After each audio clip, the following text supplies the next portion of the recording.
Mahaganapatim manasa smarami Mahaganapatim manasa smarami Mahaganapatim manasa smarami Vasishtavamadevaadivandita Mahaganapatim Mahadevasutam Guruguhanutam Marakoti Prakasham Shantam Mahadevasutam Guruguhanutam Marakoti Prakasham Shantam Mahakavya Natakadi Priyam Mushikavaanamodada Priyam Mahakavya Natakadi Priyam Mushikavaanamodada Priyam Mahaganapatim Manasa Smarami Vasishtavamadevaadivandita Mahaganapatim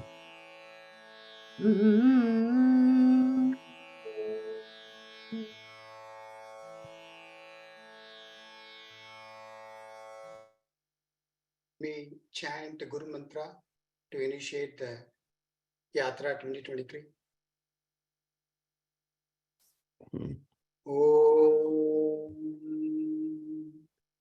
Gurur Brahma, Gurur Vishnu, Guru Devo Maheshwara, Guru Sakshat Parabrahma, Dasmai Sri Gurave Namaha.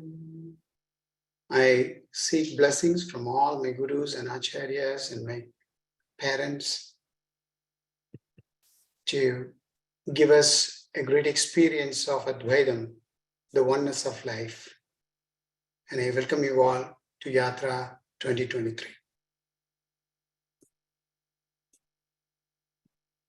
Good morning, everyone. Namaskar and welcome. This is Yatra 2023. My name is Jagmohan Bajaj.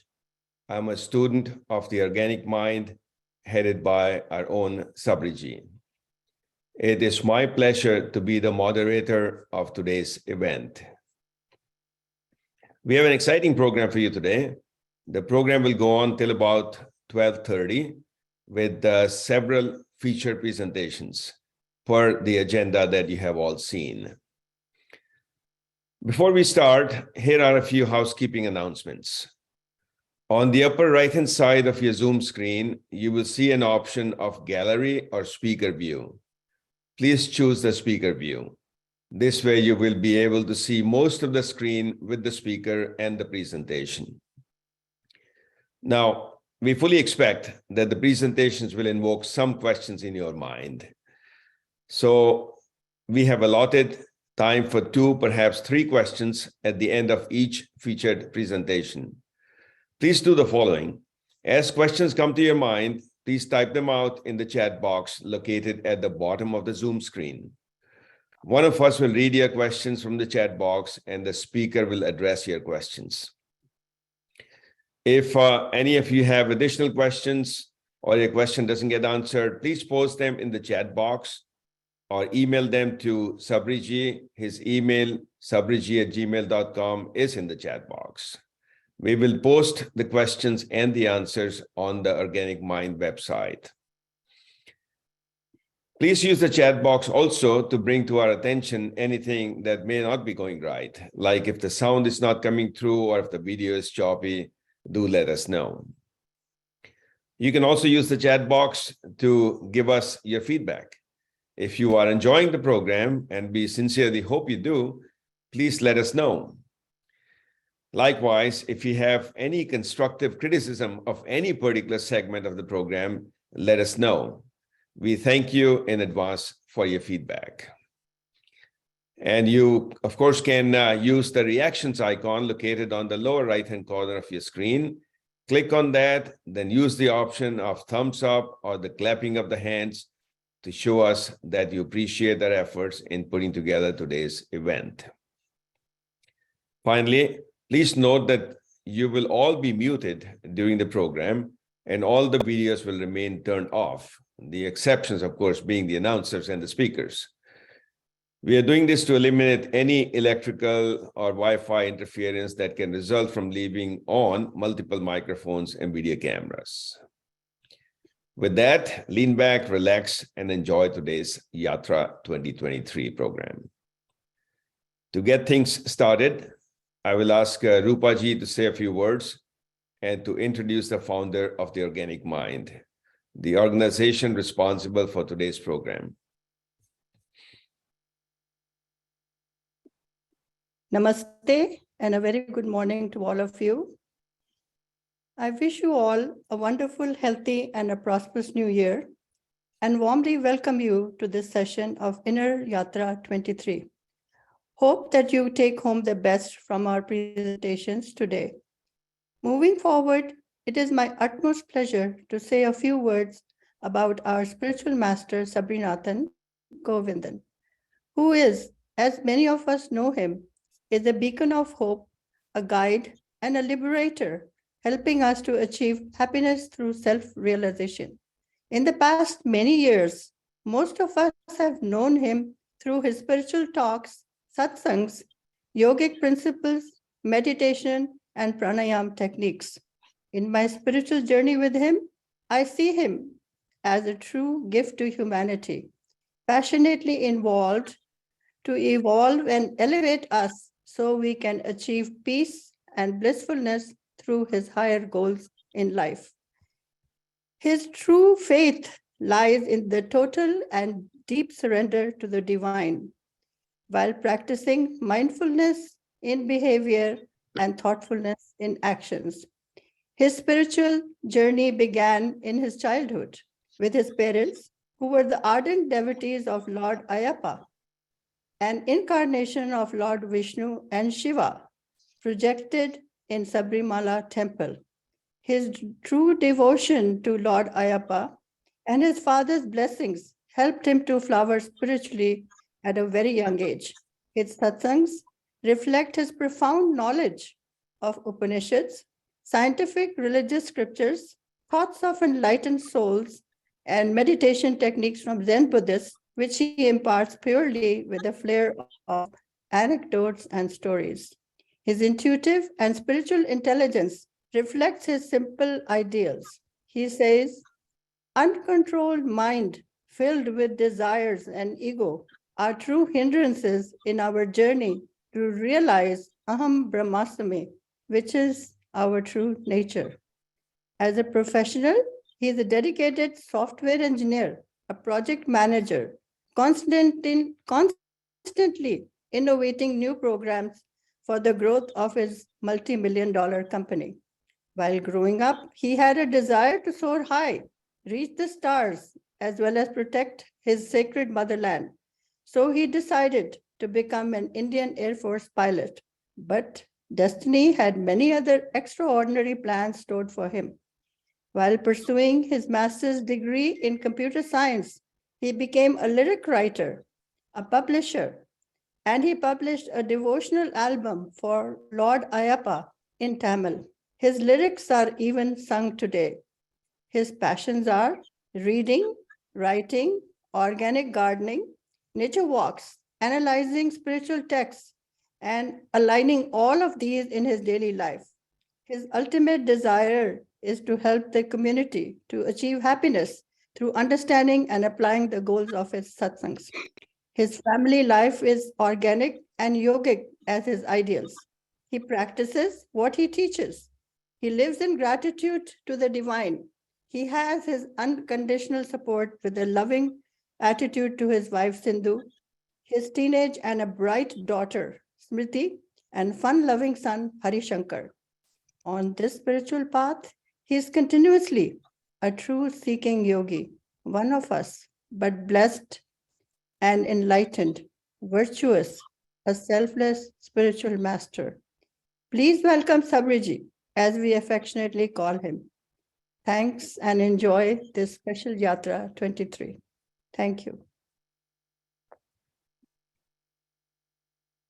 Thank you, Rupaji, for your kind words.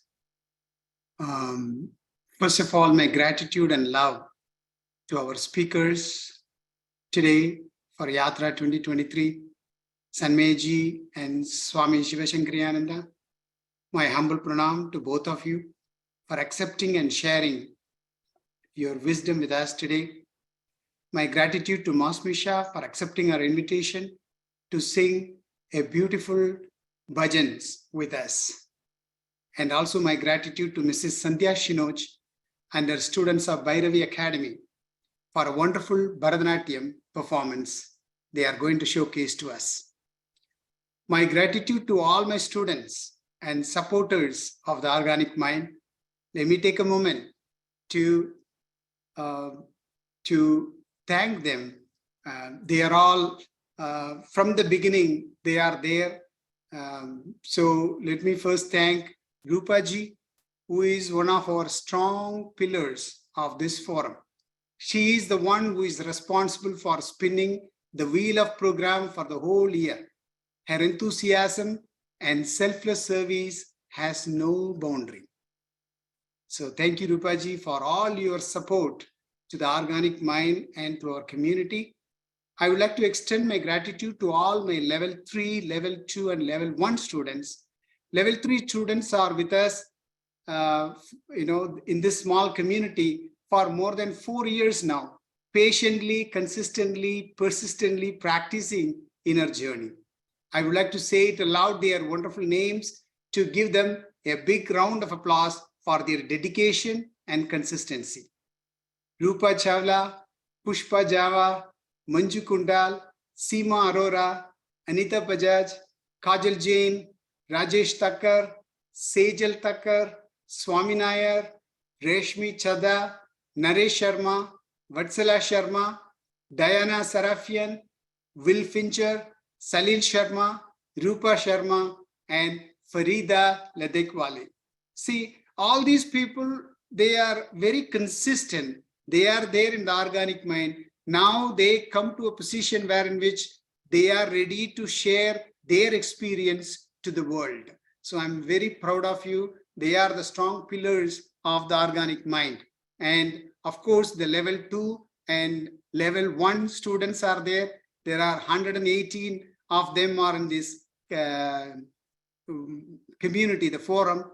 And I'm not going to name every one of you, but I thank you, every one of you, from bottom of my heart to be part of this organization, and every one of them help and support this community to bring peace around us and for others. And I would like to give a round of applause to all my Yatra 2023 this year group. Comprises of Rupa Chawla, Anita Bajaj, Jagmohan Bajaj, Seema Arora, Manju Kundal, Rajesh Thakkar, Swami Nair, Naresh Sharma, Salil Sharma, Anke, Saldariaga, Vivek Ullal, and Mantoshji for their work and support for this event. And my special gratitude to Dr. Usha Kantakar, our all-time supporter and our in-house speaker. Thank you, Doctor, for your valuable time for us.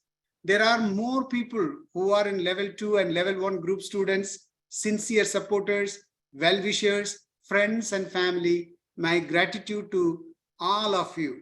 Absolutely gratitude-filled morning. Therefore, please accept our note of thanks. And last but not least, my humble and loving gratitude to my loving and caring wife and 2 children. Without them, I cannot pull out this. So thank you, and thank you all. So I want to spend a quickly 5 minutes to let you all know about what is the organic mind and what we do. So it will give you a quick picture of what is the the motto behind this whole forum. So the only certainty in life is uncertainty. Therefore, it's imperative to remind us about its impermanency on a daily basis. In the olden days, the culture is so integrated with the society, we have a various ways to remind and practice spirituality. But again, in the modern world, there are many ways to get reminders. All you need to do is part of it and get the benefits of it. The organic mind is a platform, it's a portal, it's a space for our community to come and practice meditation, mindfulness, and gain wisdom. Today's world is demanding for both mindfulness and mind-free. So the organic mind main goal is to remove the impurities of the mind to get clarity in life. We also believe, just like a Yoga Sutra, that the mind is the root cause of all problems. So how to remove the impurities is just by bringing clarity to our thinking faculty. You all would have heard the word neuroplasticity. Neuroplasticity is the brain's ability to change and adapt due to experience. Without an experience, the cognition, the transformation will not happen. You can read many books, you can practice many techniques, but if there is no transformation, if there is no experience for you, then your evolution is not happening. Every cell of you is potential to evolve. Every experiences is take you to the higher level. So how to improve neuroplasticity? There are many ways. There are steps you can take to help encourage your brain to adapt and change at any age, not only at the young age, at any age. So you can do exercise, you can do a sound sleep, you can do a mindfulness. Many studies have shown that cultivating and practicing mindfulness can foster the brain's neuroplasticity. How to achieve this? Our mindfulness practices comprises of 3 components: Atma Vichara, contemplation. The second component is Pranayama, breathing exercise. Sanmay ji is going to spend the full 30 minutes to explain you about the importance of Pranayama. And a meditation, the third component, is how the stillness brings wellness. And that is the topic I'm going to cover at towards the end of the program.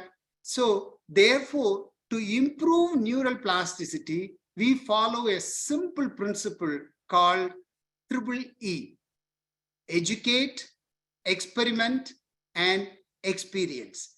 If you are educated, but if you never experiment and if you never have an experience, there is no transformation is happening. So all the 3 components are very important: educate, experiment, and experience. So we have classes every Thursday just to reiterate and reinforce the concept of mindfulness. So this year we are introducing 3 different types of program to encourage inclusions of different ways of learning. This is a trial and error method. Again, our level 3 students are come up with these beautiful programs, which I would like to share with you all. This is one of the program is a Sandhya Bhajan, which is a bhakti oriented program led by Mr. Rajesh and Sejal Thakkar and Mr. Swami Nair. So Sandhya Bhajan is a great occasion where you can bring your music, bring your bhakti, bring your bhajan, bring your heart to that program, and then you will be completely involved with that. So this is happening in the last year itself. We are going to continue this year as well. The second program we are planning is Open Mind and Open Forum, led by Srimati Kajal Jain. She's again, she's already taking a lot of meditation program, and she's accepted to do this program. So Open Mind, Open Forum, we are envisioning to bring the spirituality from all the religions. See, every religion has its own flavor, has its own, vasana. So, but underlying concept is exactly the same. So she's going to pull that underlying concept of spirituality among all religion and contemplate this aspect, and also bring meditation as well on in this open mind, open forum program, Srimati Kajal Jain. And then another program we are going to spin is body and mind medicines. This is led by Dr. Seema Arora with a panel of group discussion people, Dr. Anita Bajaj and Mrs. Manju Kundal.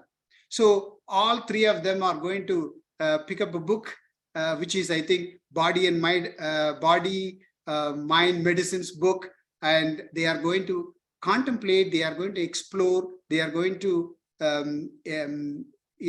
interact with the audience to see that how this book, the simple book, is helping us to bring awareness and consciousness in our life. So apart from this, we will have an International Yoga Day as well, and many other programs. So please stay tuned for our upcoming events. Yatra, I'll come to a few words about Yatra, and then we'll go to the next event, next program. Yatra is our yearly event where we spread awareness and convey the importance of Y for yoga, A for arogya or Ayurveda, T for transformation, R for realization, and A for awakening.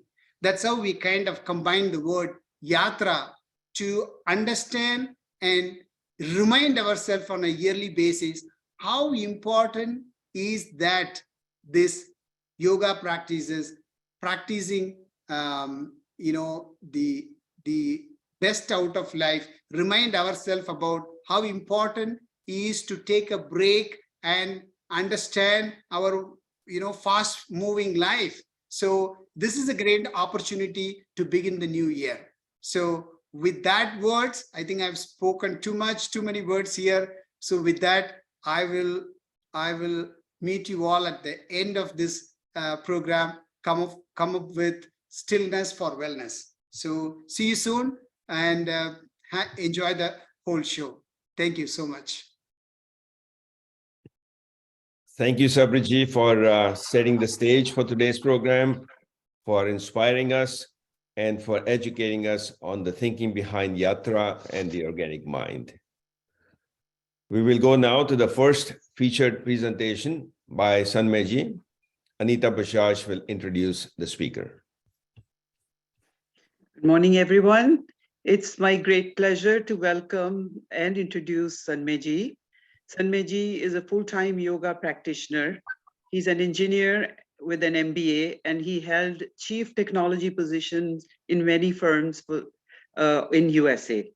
For the last 35 years, he has been working, and now he's retired. He has attended several yoga lineages like Iyengar, Vinyasa, Hatha Yoga, Bikram Yoga, Patanjali Yoga, attending courses in the US as well as in India. Sanmay ji was introduced to these practices during his childhood, and he grew up in the yogic culture, but he did not practice, eventually took up health, wellness, disease management using yoga in the last 10 years. His corporate experience was instrumental in designing corporate programs on stress and anxiety. He works with corporations to improve health, stress, and depression to improve corporate efficiencies. Sanmay ji is an Ayurvedic practitioner, soon to be a physician, and he's working on a PhD in Pranayama. There is so much more he does for the community, helping the homeless. It goes on and on, but I have to limit due to my time limitation. Sanmay ji has been the author of an article in the book called Cancer Care Continuum, Therapy Across the Cancer Care Continuum, which I looked up on Amazon. It seems to be a fascinating book. And he also has his own YouTube channel called the Teki Taki Yogi. I will put that link in the chat. I was very fortunate to be introduced to Sanmay ji during COVID, and he leads the Pranayama and yoga several times a week on that BSS channel. And I have to say that I have almost become addicted to it and have benefited tremendously from that practice. Thank you, Sanmayji, for being here for us, and welcome. Thank you very much. Yeah, I think you exaggerated a lot of things, and No. just try to do my best. I'm actually very selfish. I do it for myself, and then I share that with others, because when you teach and you do things, you probably are the most benefit most out of the process. Yes, just quickly, before you, this is the book. I'm not trying to sell it or anything. It's coming properly. It's a series of articles by a lot of people, article and case studies. I did a case study on interoception techniques in early detection of cancer, and that was specially mentioned in the book.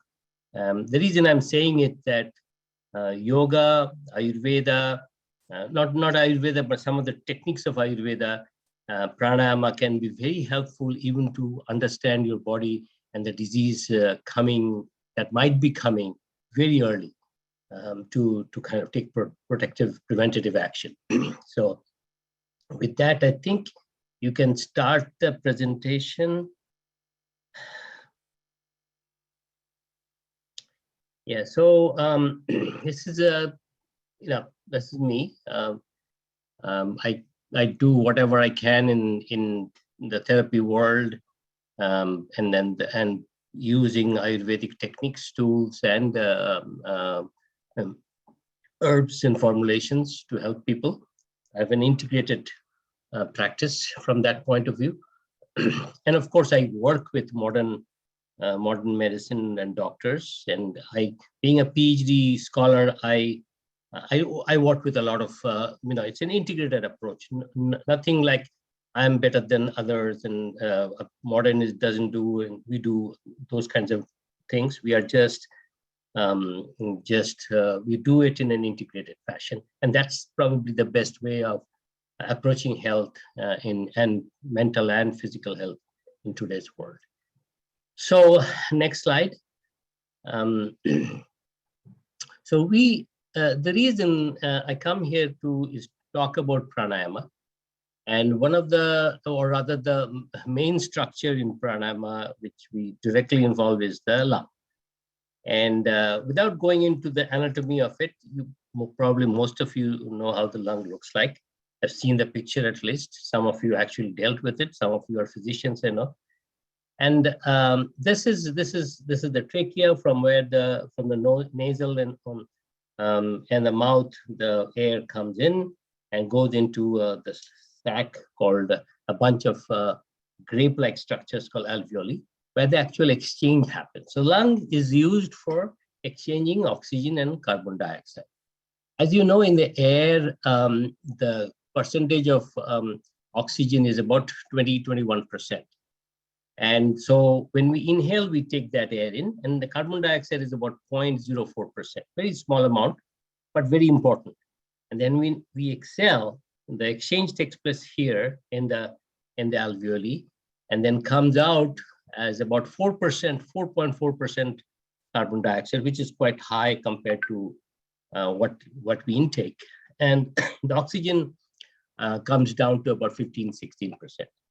So you would hear a lot of yogis talking about filling the body with 100% oxygen. And so those are more allegorical talk. Actually, what happens is the oxygen level comes down in the exhale, and the carbon dioxide level goes up. So there is always a bandwidth. And the reason I'm saying this, you may hear from people that when we do a Kapalbhati, the body gets hyperventilated, full of oxygen.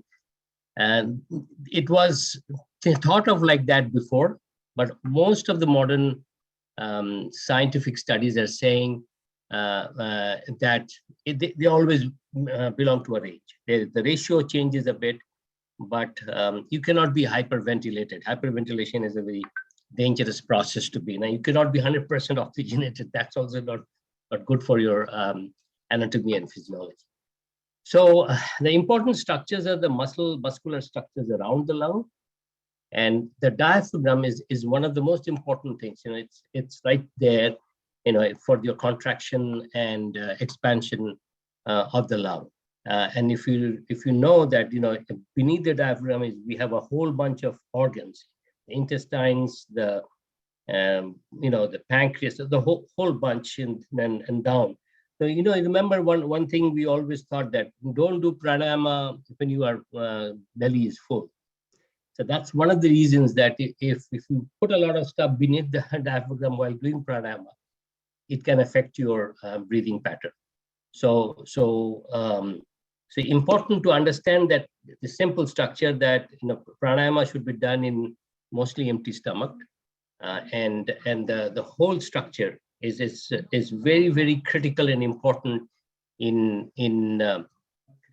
basically conducting our breathing, or and we'll talk more about the pranayama. Next slide. Okay, this is a very complicated structure. I mean, this is actually a very simple structure, but not complicated for a lot of us. The idea of this is that when we, a lot of us, when I didn't know much, I used to think, oh, this is breathing and just the lung is affected. If the lung gets cleared, we are okay breathing wise.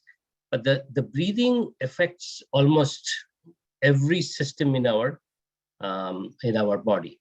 It affects the cardiovascular system, it affects the gut, it affects the whole neuromuscular system. And there are so many studies in these days that have come up on yoga and breathing and the impact on the whole anatomy and physiology. There are important things called receptors. So for example, the aortic chemoreceptors, they deal with the equation of O2 and CO2, oxygen and carbon dioxide, whether they're in the right level. And they will send signals. These are feedback loops, what we call. In engineering, they're called negative feedback loops. In physiology also the same concept applies. They kind of try to put the body back in balance, put in homeostasis. So that's an important concept, that our systems are geared to keep us in center, in sthiti, in scientifically that is known as homeostasis. And again, here the baroreceptors, they are like sensors. Baroreceptors look at your blood pressure. Oh, it's too high, too low, and do the necessary adjustments. And the body cannot do the necessary adjustments, then we start looking at, we start calling it as a disease state, and we start applying, whether it's yoga therapy or modern science or Ayurveda, we apply those tools and techniques to get them back to stability again. So next slide. So this is a very interesting framework that came out of some researchers in Harvard. I work with some of these people on a daily basis. This is, the whole practice of yoga has postures, breathing, relaxation, meditation. There are other things, mudras, and the whole bunch of other subcategories. But these are the main four main structures, and they kind of fall into these four blocks: fitness, self-regulation, awareness, spirituality, and they all merge into this one humanity, global human functionality thing. And these are, each of these can be measured. So that's important, because it's a very science and research-oriented framework. Flexibility, strength, coordination, those could be actually measured with instruments. And some of these higher ones we have to measure with more on questionnaires, so there are objective measures and there are subjective measures. And it is important to keep this in mind from a scientific perspective. So when I'm doing an awareness study, okay, I would rather go and look at attention. What are the different, very effective questionnaires or methods they can use to measure attention? Has attention improved after doing pranayama? Mindfulness, we were talking about mindfulness quite a lot before me. So again, it also has a correlation with our 4 yogas. The Raj Yoga, fitness can fall kind of there.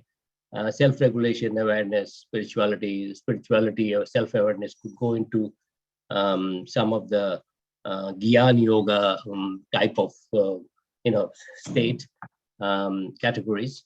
So it's not a paradigm shifting model, but it's a very effective model to do research. So keep that in mind, that there are a whole bunch of research going on at different levels. It's at the physical level, we're using instrumentation, and also at a mental and subtler level to find out what happens, in like flow state. There are different questionnaires to kind of figure out what the impact of a certain breathing or yoga is.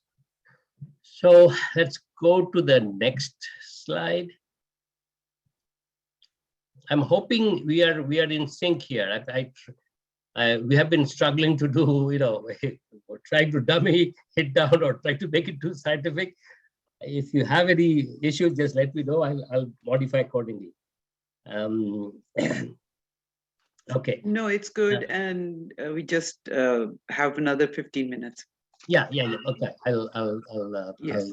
I'll keep that in mind. So one of the things, these are different types of breathing that I can share with you. Fundamentally, there are two foundational breathing patterns. One is a slow breathing, one is a fast breathing, and each of them have their impacts on the whole body. And then on top of that, you can add things to it, like a sound or without sound. Whether you want to do a segmentation, you use one part of the body to other, mouth or nose. Most of the pranayamas are nasal, but there are some mouth breathing. Then there is also this breathing through different parts of the body. So chakras, they're all coming out of the same concept of using different parts or attention. So your mind is very much involved in breath. And the pranayama classes I do is also very, very integrated mind and breathing wise. So there are some basic classes I take which only on breathing, but then I also mix up meditation as part of this.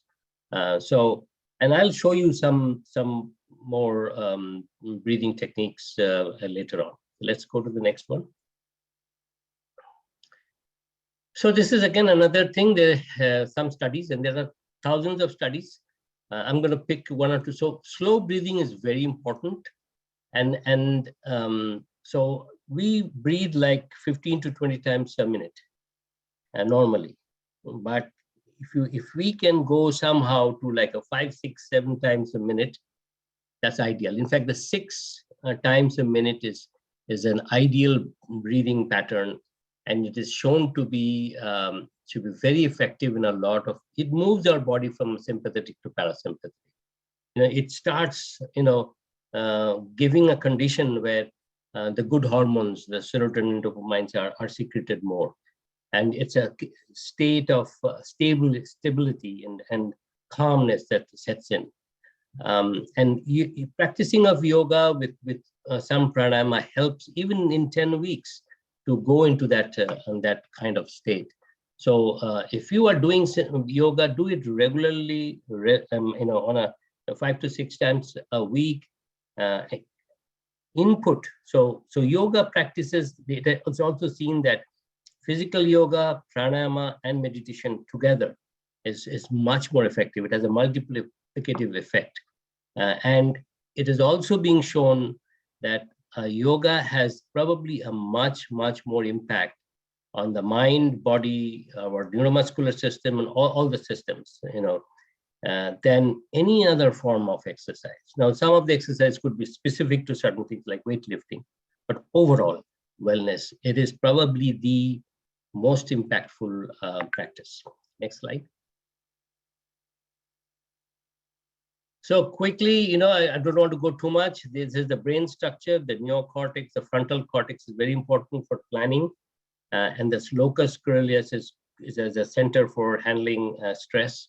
There are it's highly complex structure, highly complex. I just mentioned this so that you can have an idea of what I'll be talking the next few slides. So let's go there. So hippocampus, memory, functioning, storing. The EEG, EEG is an electronic signal. We have electric signal in the brain, heart, and so forth.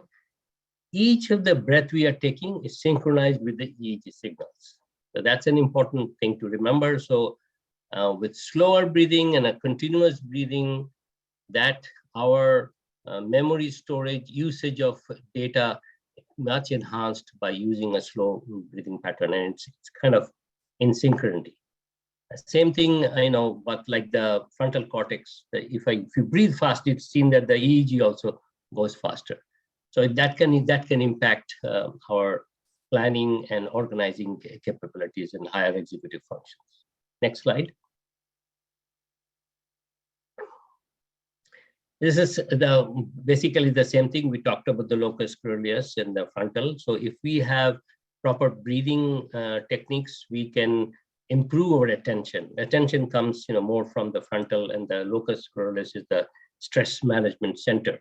So using pranayama, it has been seen that our attention span also improves drastically. Next slide.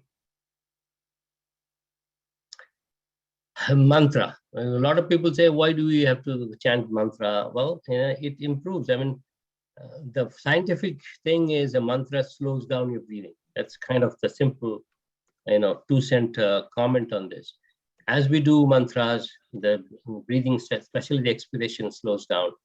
And in pranayama, we always focus on, we always say expiration is longer than inhalation. Expiration improves your ability to move into the parasympathetic mode, which is where you want to be from a mental health, from a physical health perspective. So when we do this chanting or do this pranayama, it's very, very, very, very, very important. They are important things. It's not like some voodoo thing that we are doing. It's very, very important to chant before and after, or even during pranayamas and during yoga, some chanting. It takes you to a different place. Next one. This is an old study that was done by Bihanan as a student of, it comes from the Kaivalya Dhamma school, Swami Kaivalyananda in the 20s and 30s. So all these studies we are doing now on yoga and pranayama have started long time back. And this study has been mentioned by Dr. Miles much later in 1964. Actually, the book was published by Bihanan in 1937. Talks about Kapalbhati and different types of slower Anulom Vilom and slow breathing and the impact of that. That started long time back. So just a reference for that. Next slide. Mentioned in Patanjali Yoga Sutra, mind, stillness, breathing is all goes together. Chapter 1, chapter 2, you can take a look at it. Next slide. There's another very important book, Hatha Yoga Pratipika, that also talks about bondage, freedom from bondage. If your breath is, if you can control your breath, you can control your thoughts. We looked at the study of EEG, and if you have that ability to control some of the involuntary things with voluntary action, you are free. That's the best form of freedom, that you can control the uncontrollable in a way, to make it very simple. Next slide. So we will do a few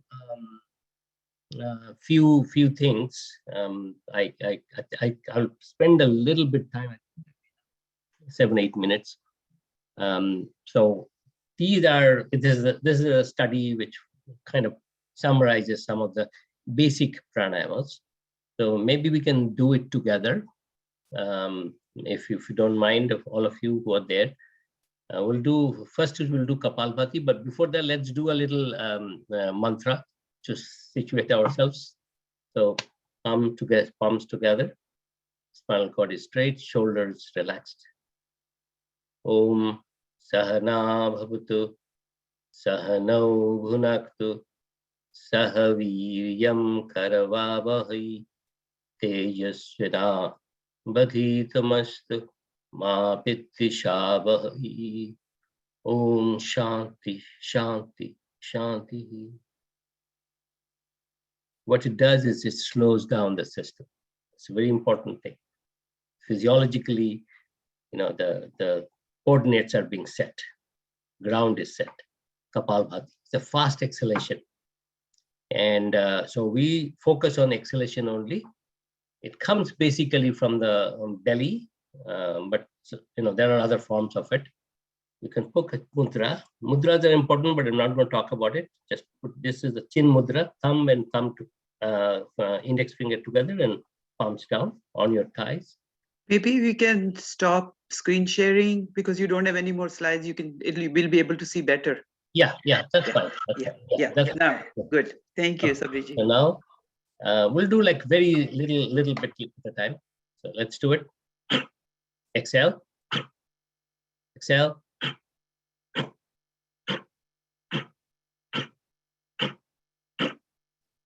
And that's an example of Kapalbhati.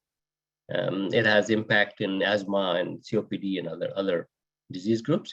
In general, it's a very, very powerful technique.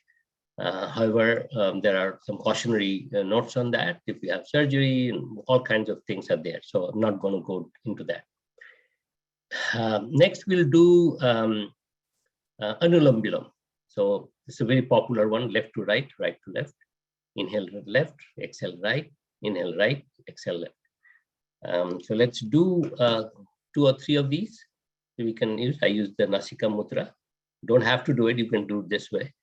So inhale left and exhale right.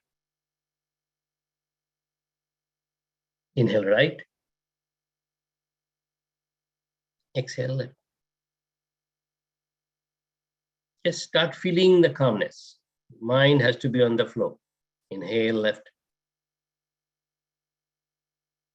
Exhale right.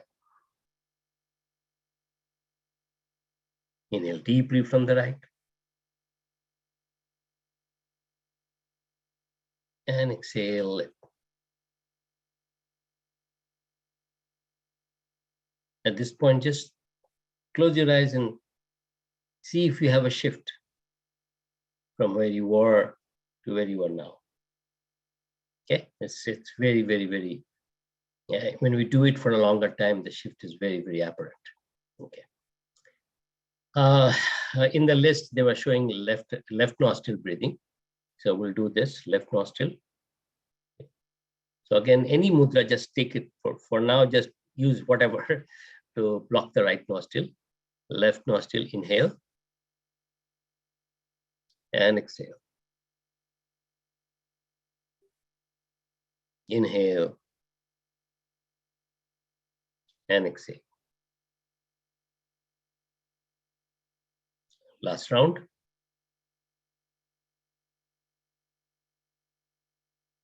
Also known as Chandra Anulam Vilam. And we can do the Shuddha Anulam Vilam or right nostril breathing here. So you block the left nostril.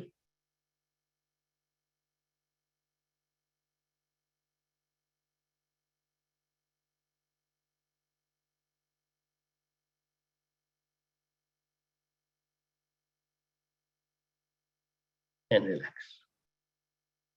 The other two were Bhastrika and Ujjayi breath. So this is Ujjayi and Bhastrika are slightly not basic pranayamas, but I'll show you. It may be difficult to do on the front if you have not done pranayama. So what you do Ujjayi breath is you put a little pressure on your glottis, and you have a croaking, hissing, croaking, whatever sound you can, kind of obstructed sound. And then you let the exhalation happen through your left nostril. Let's do that. 2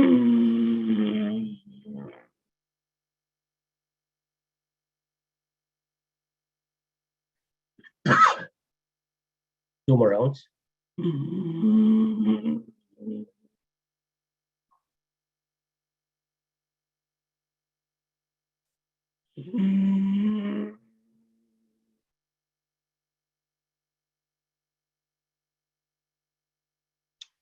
This is very good for sleep apnea, in conjunction with other things. Other thing, the last one is Brahmari. We'll do, so it's you inhale, tongue touching the upper palate, inhale, and then sound out. You can put your fingers here, or you can put your palms here, or you may not do anything. It's up to you. I'll not do anything because I want to hear also what you are doing. So, tongue touching the upper palate. Inhale.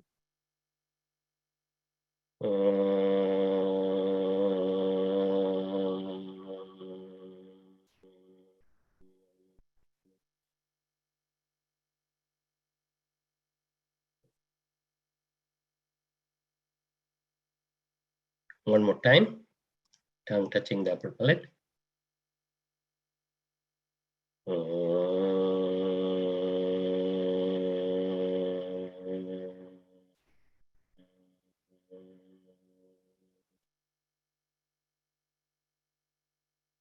And relax. So that's kind of the end of my talk or presentation.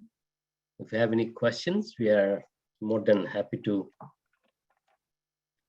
Sabari, Sanmayji, maybe you can show Bhastrika also.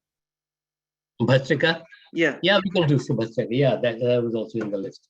So Bhastrika is actually, Kapalbhati is fast exhalation or active exhalation, and inhalation is passive. So Bhastrika is both are active, and you can use your arms in different ways. So this could be a Bhastrika. Inhale, exhale.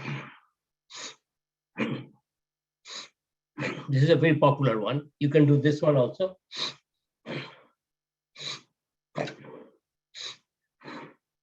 Some people do from the waist.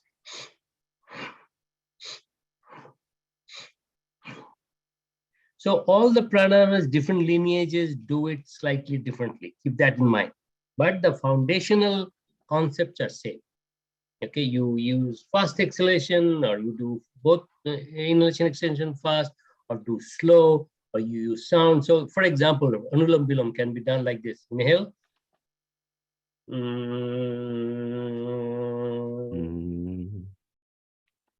That's another way of doing it. So there are different techniques, and these are used therapeutically also. Just to keep that in mind. Brahmari is an effective tool for tinnitus, and I've used it for other practices. In fact, somebody had brain cancer, and it helped that person during the process to use very targeted Brahmari. So a huge bunch of things have happened already and are happening. Yoga, Ayurveda, and of course with yoga means including meditation, pranayama, everything. The power of it is being just, you are scratching the surface. Okay, any question that I can answer? So thank you, Sanmayji, for providing a good scientific basis for the various breathing practices. It's amazing how simple breathing exercises can help improve the functioning of the lungs, increase lung capacity, and make you generally feel good, both physically and mentally. So I can testify to that. For me personally, as an example, I can stay underwater for a considerable amount of time, and I attribute that to the pranayama breathing practice. So, Sanmayji, I do join your morning classes whenever I can manage to. Yeah, I've seen it, yeah. Thank you. Good to see you in this forum. Thank you. Oh, yeah. So it's time now to address a couple of questions that have come from you via the chat box. Anita will read the questions. Thank you, Sanmayji. We have very little time for questions. So there's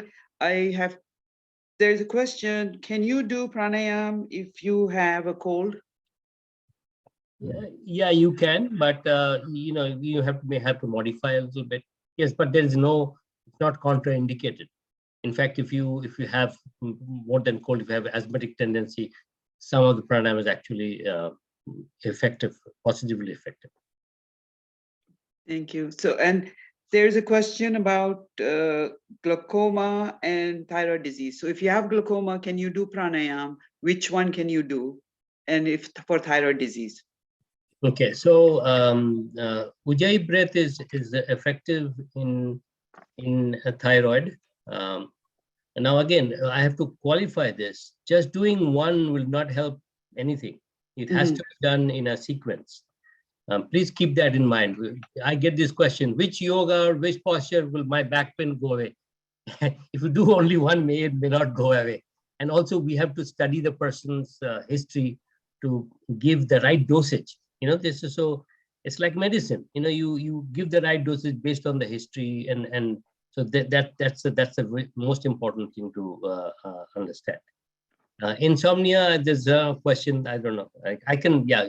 Any of the breathing can help insomnia. Just give a sequence of things, but normally insomnia also, Ujjayi breath is very powerful. Bhramari is very powerful to do help in the sleep techniques and all that.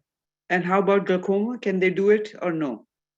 I would say they probably can, but it has to be very slow breathing. I would not do anything which is harsh or fast. So very slow, deep breathing, maybe some anulam vilom with caution will be effective. So do we have time for another question, or we are out of time? One more, we can do one more. Okay, so this is a question which it's please expand on introspection, interception to identify disease or imbalance in the body.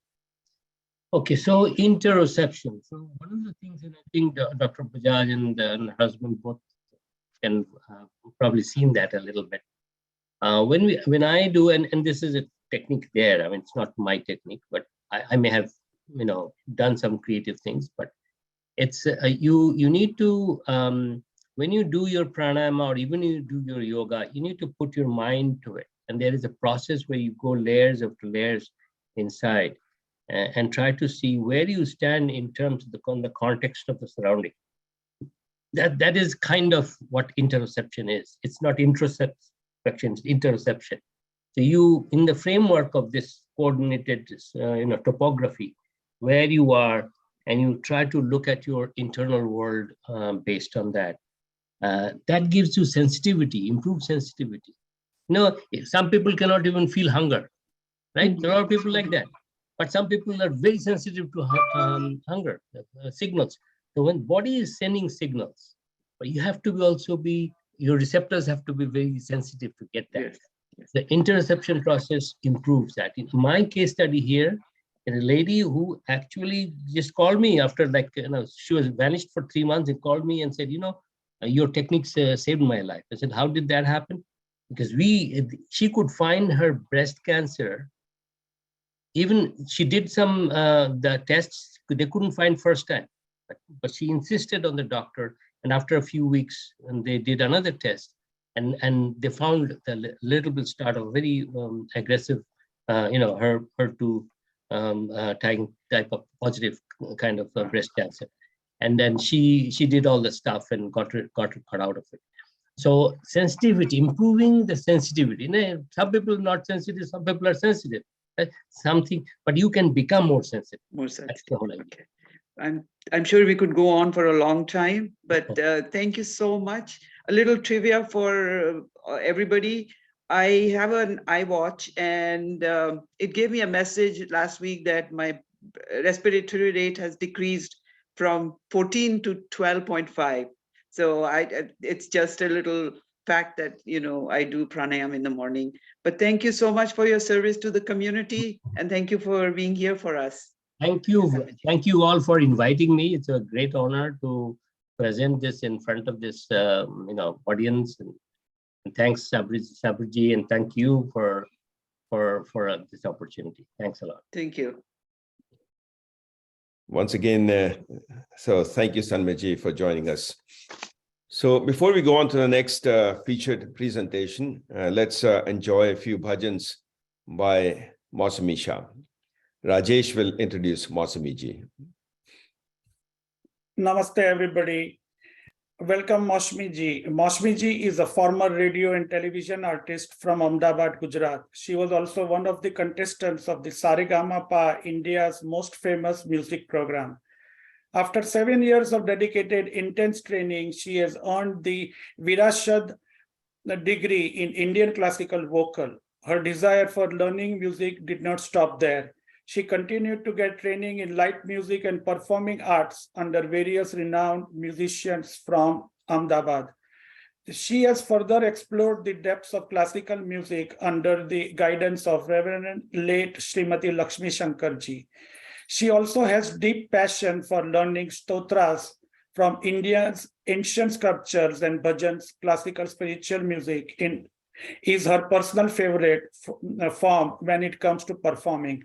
Mausami ji has performed many genres of Indian music, including Bollywood, bhajans, Garba for over 25 years now. Her melodious voice will mesmerize us with beautiful bhajans today.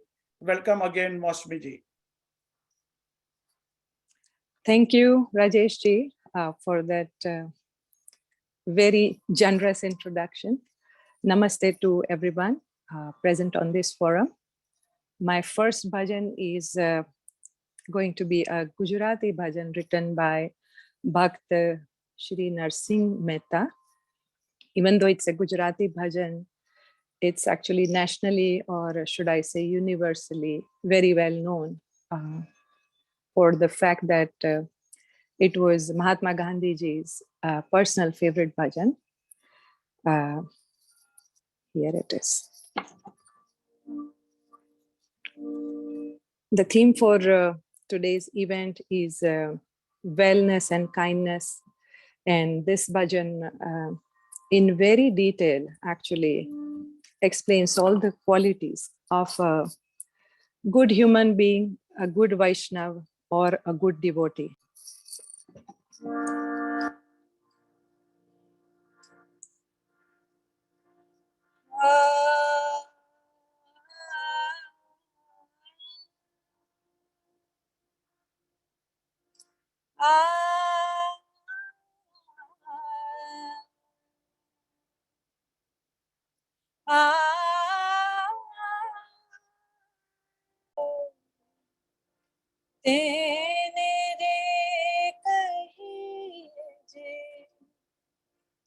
पीड़ पराई जानी रे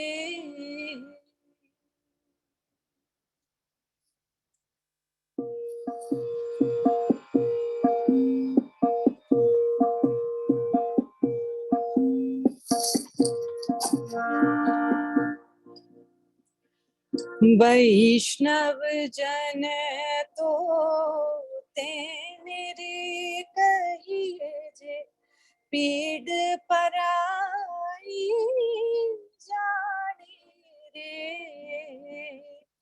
पर दुखे उपकार करे तोए पर दुखे उपकार करे तोए मन अभिमान ना आनी रे वैष्णव जन तो तेने रे कहिए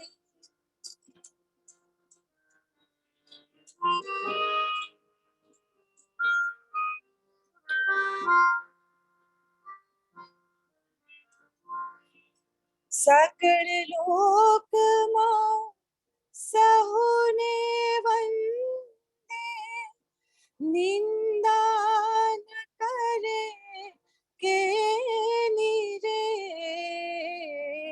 वाच काछ मन निश्चल राखे वाच काछ मन निश्चल राखे धन धन जननी तेनी रे वैष्णव जन तो तेने रे कहिए।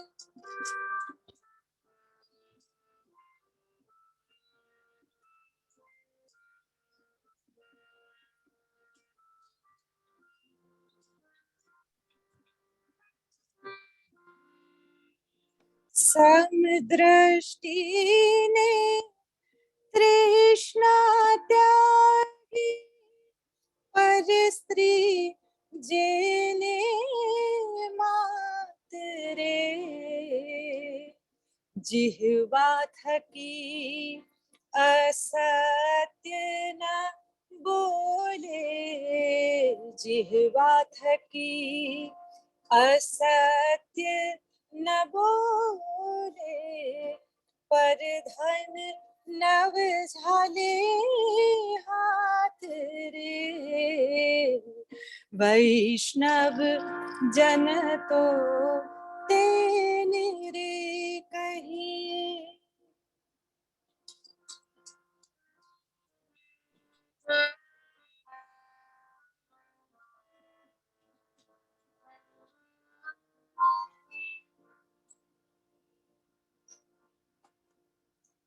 वर्ण लोखीने कपट रहित छे, काम क्रोध निवारा रे। भणे नर सैयो तेनु दर्शन करता, भणे नर सैयो तेनु दर्शन करता। कुल इको तिर तारा रे। वैष्णव जन तो तेने रे कहिए जे, पीड़ पराई जाने रे। वैष्णव जन तो तेने रे कहिए।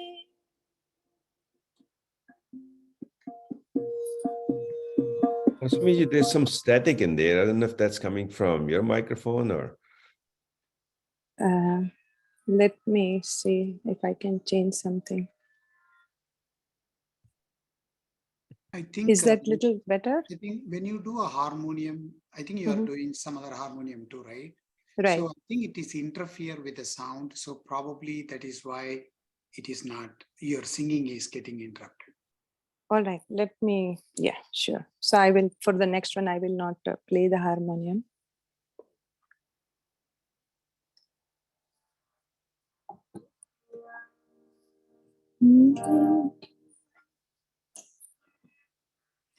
The next bhajan I have selected is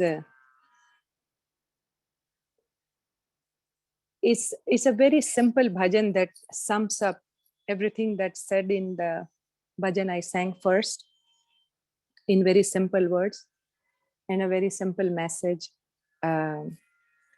Says that love or compassion is the highest religion. And I believe that's, if we can't follow everything that's said in the Vaishnava Jana Bhajan, I'm sure we can all at least try to be a little more compassionate towards ourselves and those around us. So hopefully sound will be a little better.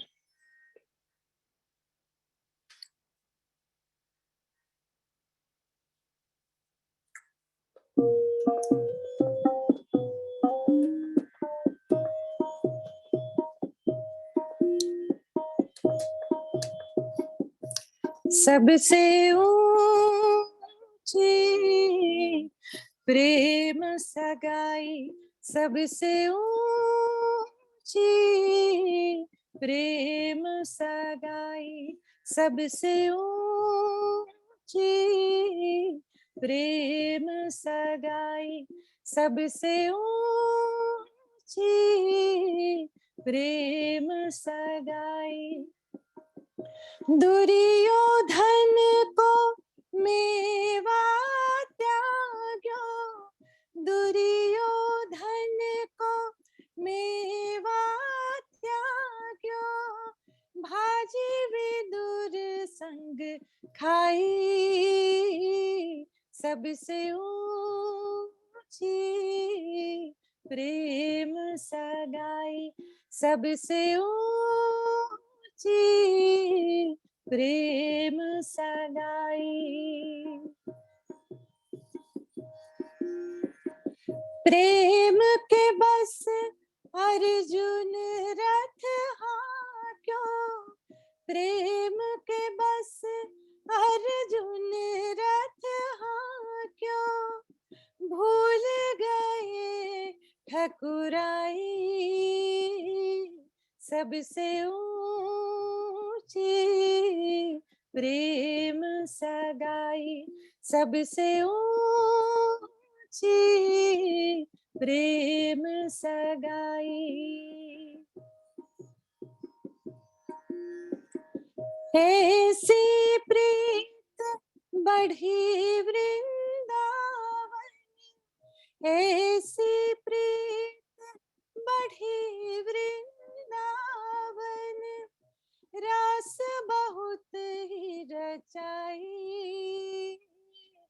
सबसे ऊंची प्रेम सगाई, सबसे ऊंची प्रेम सगाई, सबसे ऊंची प्रेम सगाई, सबसे ऊंची प्रेम सगाई।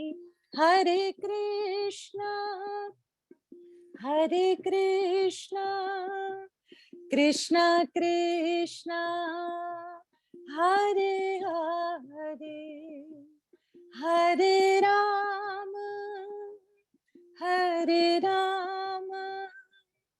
राम राम हरे हरे, हरे कृष्णा कृष्णा कृष्णा हरे हरे, हरे Ram Ram Ram Hare Hare.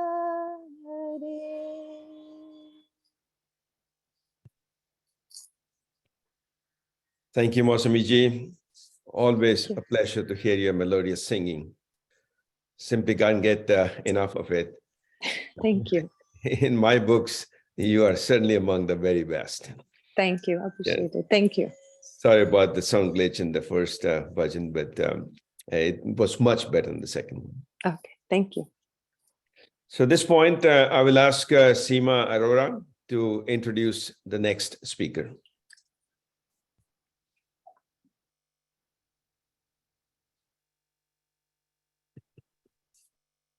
Seema, unmute yourself.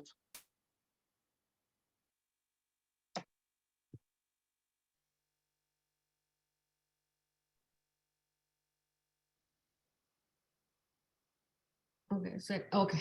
Now, hi everyone. Good morning. I'm Seema, and I'm so happy to welcome Swami Sivasankariananda ji again this year with us.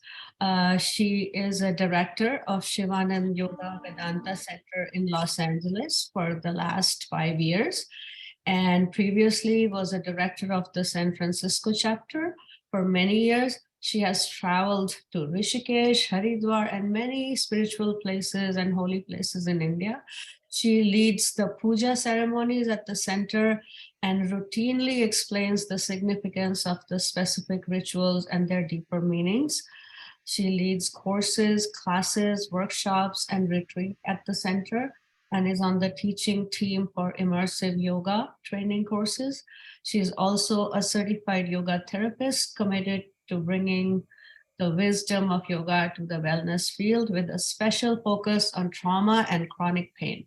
Her students and bhaktas hold her in the highest regard as she is personally invested in their well-being. Swamiji is an empathic listener and is always there to help families providing support by counseling with her gentle and healing presence, as you will experience. We feel so blessed to have her with us today. She'll be talking about compassion and how it can help us resolve inner conflicts. So on behalf of Organic Mind and all of us here, it's a privilege to welcome Swamiji and to you. Namah Shivaya, and thank you, Seema, for such a nice introduction. Thank you, Sabari, for hosting this whole program. It's nice to see you again.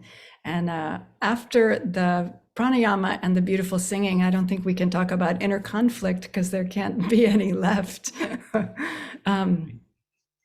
It seems like when there is conflict, it's always an opportunity either to be stuck in how I think it should be, or how it was, or how I wish it was, whatever. Or it's an opportunity to grow, to consider that there might be another way to look at the situation. And many times we're looking at how we're seen from the outside and maybe neglect that inner conflict, and we just carry on. We just push it down and carry on, and it's not possible. It's like we have to take care of that first, like the oxygen mask. We have to take care of that first, and then we can interact with the world. If we don't have that care for ourselves, how are we going to show up in the world in that loving way that we wish we could? Fred Luskin is a Stanford professor, and he said, we extravagantly avoid compassion. Yeah, we try so hard to make it the way we want it, the way we see it, and then we struggle. So what is that conflict inside? What is the struggle? So maybe we can say, when we talk about like the positive and the negative thoughts, or the thoughts about what's best for me and then what's best for the situation, it's always hard, right? Because we want the thing that would make us comfortable, that will make us happy, but it's not always the better thing to do. When we say positive and negative, it's relative for sure. Okay, I can't say what's positive or negative for someone else necessarily, but what is negative for me is something that pulls me down, is something that I'm just thinking about my safety, or my being like everyone else, or my wanting everything to stay the same. So when those are the things that are inspiring us, then we kind of stay trapped in the same behaviors, the same reactions to things, because we're not seeing something larger.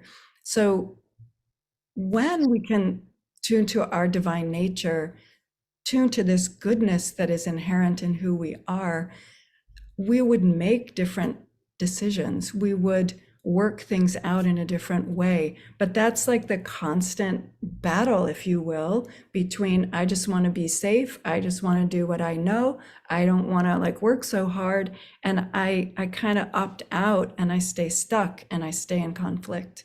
But if I can know that the divine nature is there, that the answer is there, the truth is there, the peace is there, it doesn't matter what that conflict is. If I can look at it, if I can just see it for what it is, then I can work out something that will be of benefit to me and others.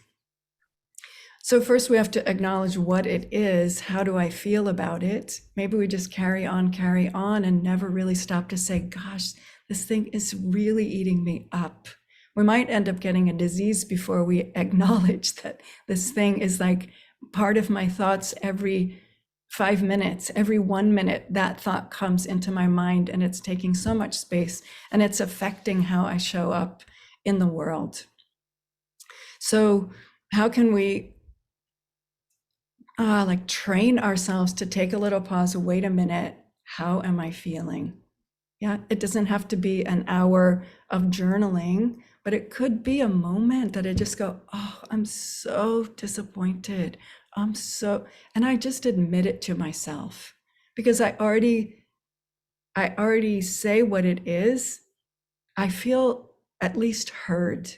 I feel I heard myself. Yeah. And it's helpful. Okay, I'm disappointed. I'm really disappointed. What am I needing? What am I needing? I'm needing some support. I'm needing, I don't know, whatever it is in the situation, right? And then I can go, okay, am I going to get that in the situation I'm in? Am I going to get it from somebody in my immediate space? Maybe and maybe not. Can I give it to myself? Can I give myself some time? Can I give myself some care, something that's nurturing? Yeah. How come people can't see what I need? How come people always this and that? And we just get caught in our mind. Maybe I need to buy myself some flowers and put them on my desk. And I do that for me. And I look at them how many times a day? Yeah. I can't always expect it's going to come from the outside.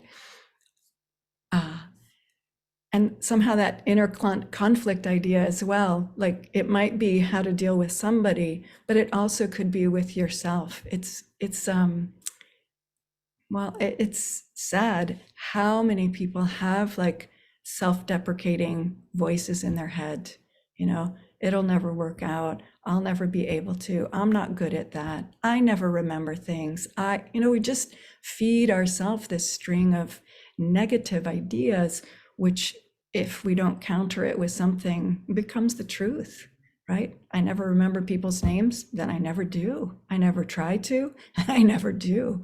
So that patience with ourselves to even just catch the way we think or even speak can be hugely helpful, but it has to be compassionate. It has to be without judgment, not fear that I'll do it wrong.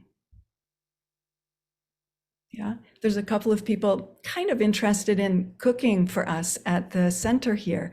And the one is like ready to try.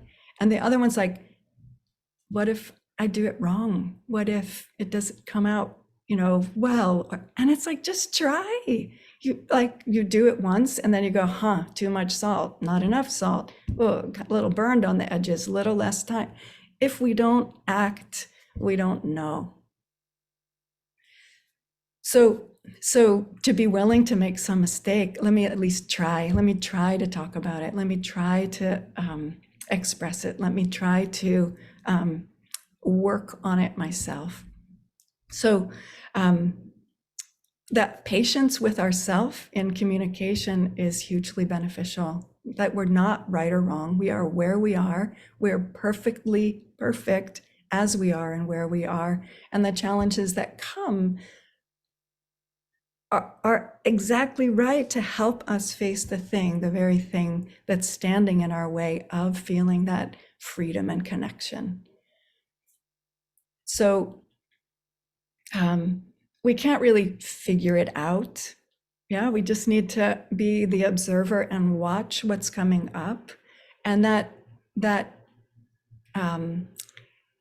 it's like our mind doesn't want us to catch it out on its habits. And if we start to look at it, it's not going to reveal itself.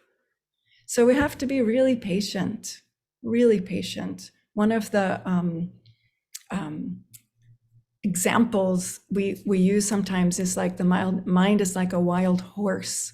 Yeah, it doesn't want to be tamed. It doesn't want to be seen. It just wants to do whatever it wants to do. And so how in the world do you approach it? How in the world? I put you in a ring with a wild horse. How do you approach it? I don't think you're going to do anything like really fast. You're going to like be stuck to the edge of the ring and like just watch the horse move. Yeah. And then maybe eventually you can approach the horse or have some confidence that the horse is in a calm place right now and you can take a step. So it's that kind of care and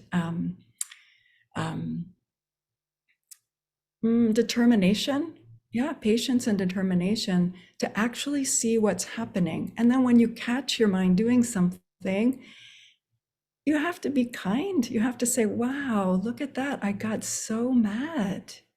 I got mad for 4 hours. I couldn't put it down. I couldn't let it go. Wow. Instead of, I lost 4 hours. I can't believe I did it again. It's like it could have been 4 days and it was only 4 hours. So like really working with yourself where you are and want to see what are the things, the places that the ideas maybe that we get stuck around. Because when we can see them clearly, then we have an option to show up in a different way. So often we want to, I wish I had a different mother. I wish I had a different childhood. I wish I had this. I wish I could do that. And we can't change the past. We can't change the past. As much as we can't change the past, but we absolutely can change in this moment our thinking, which will impact the future. So can we pay more attention to ourselves? Can we be interested in whatever's in there? Even if it's not something that we find that we're very proud of, we're doing that behavior for a reason, right? It probably stems from a time that we didn't have many other options, so that's just what we defaulted to. Yeah. So the new possibility comes by being in the moment with whatever is. Yeah. If we know that piece, if we do the practices to touch that piece, then we want that piece more often. Yeah. It's almost like the negative ideas, the hindrances, they fall away by themselves when we're focused on the positive, when we're focused on holding the possibility. Yeah. When I know that I'm inherently good and that I'm here to learn. Nobody's like inherently, no, sorry, that's not true. We are inherently perfect, but nobody's behavior is perfect because we have our lessons, our veils that get in the way.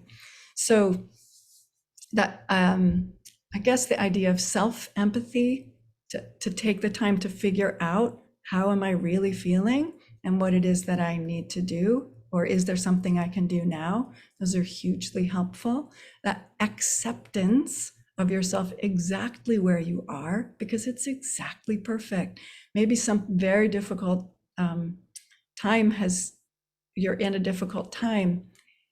And in the difficult time, it's like, it feels like it's never going to end. And probably if I say it's a gift, you want to punch me, but you yourself realize as time passes and you look back, wow, those things that were so hard or that I wished would be over actually brought me to a better version of myself, brought me to here. If that didn't happen, I wouldn't be able to do what I'm doing now. So it's like we slowly turn it around. Yeah, we're brave enough to see the negative, to see the blockage, but we're also brave enough to try something new, to step in unknown territory. Yeah, Sabari was talking about the only certainty is uncertainty, right? We're going to be stressed if we're always afraid of uncertainty because it's the only thing that the world is impermanent. Its nature is not permanent, is not ever going to give us the peace that we find inside. Okay, so the remaining in the present moment, stay with yourself, and each moment is a new opportunity. So we're looking for the moments to connect to ourselves. When we're connected to ourselves, we're automatically connected to the other. Yeah, so then we feel that love, that connection, and that great mystery of how it all ties together. Okay, so I hope that's helpful.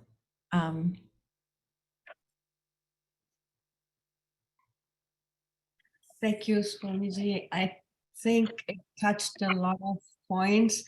I think to me, it's like just taking that moment, like you said, just to accept oneself and develop the empathy towards oneself. Only after that we can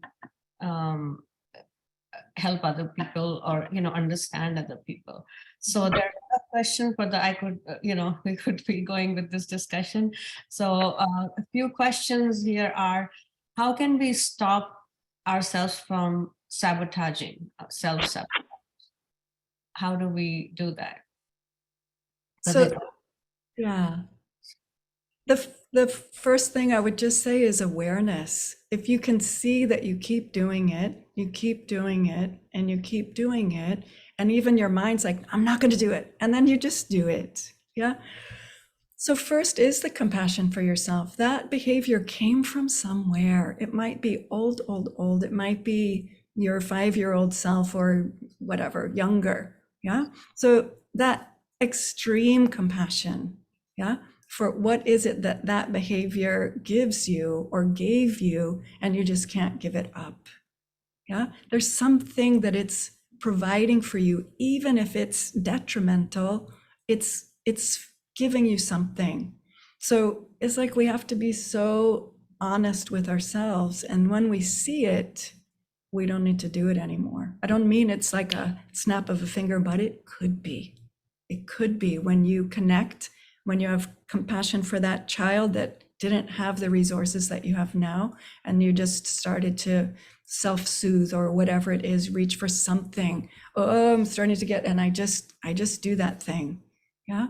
So awareness and just love yourself. It's you have to accept that you do it before you can choose to do something else.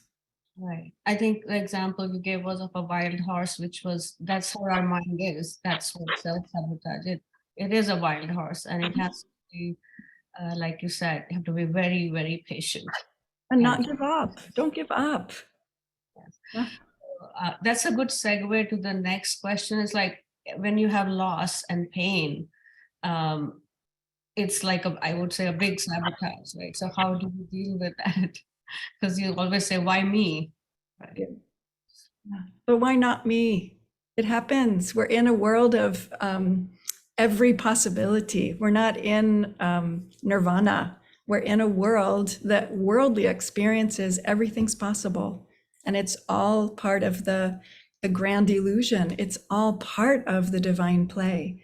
It's not possible this world exists without the pain and the suffering. And in fact, it's through those experiences, losing something dear to us. We thought we were going this way, and then there's like a roadblock, and it's like, who am I now? It's exactly those moments in our life that makes us stand up. In the middle of it, I know it's not pleasant, and it's hard to know that it's happening for a reason and that it will work out. But if you can try to think like that, because it's not static. Even it's like if something great's happening, we want it to like be there forever, but it doesn't, it goes. So it's the same. If something really difficult is happening, it also passes. It also changes.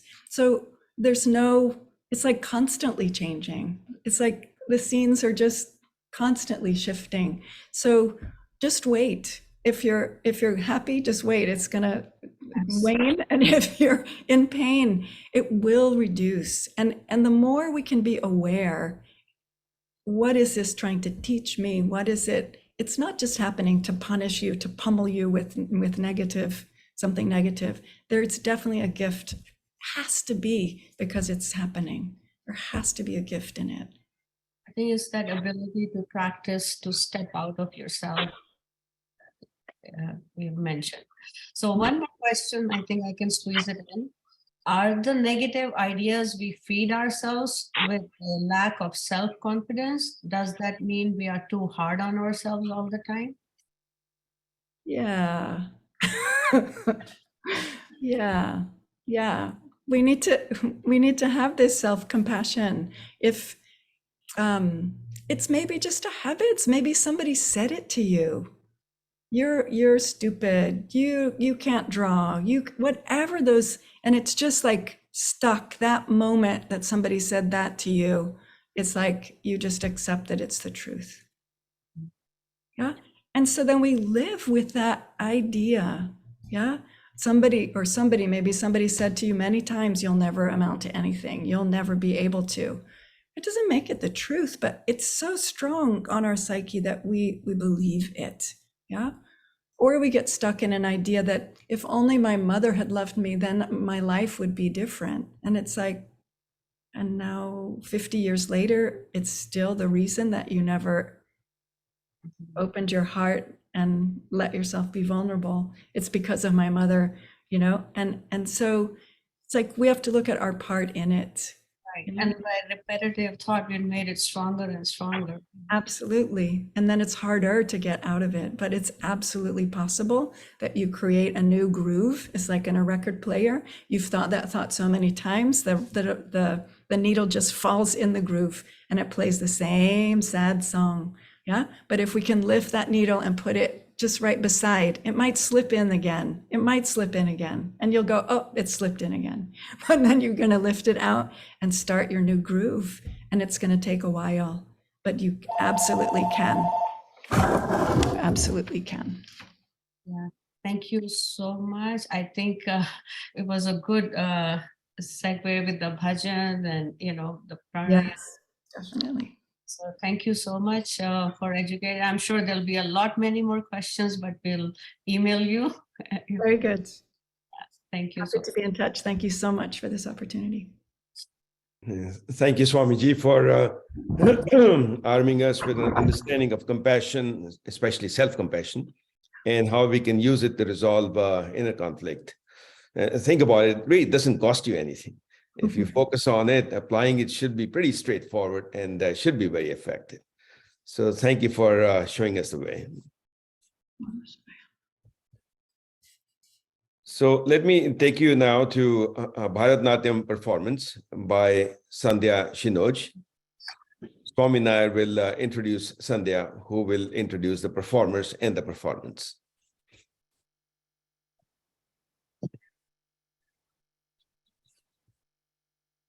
I think Swami has some internet problems, so let's.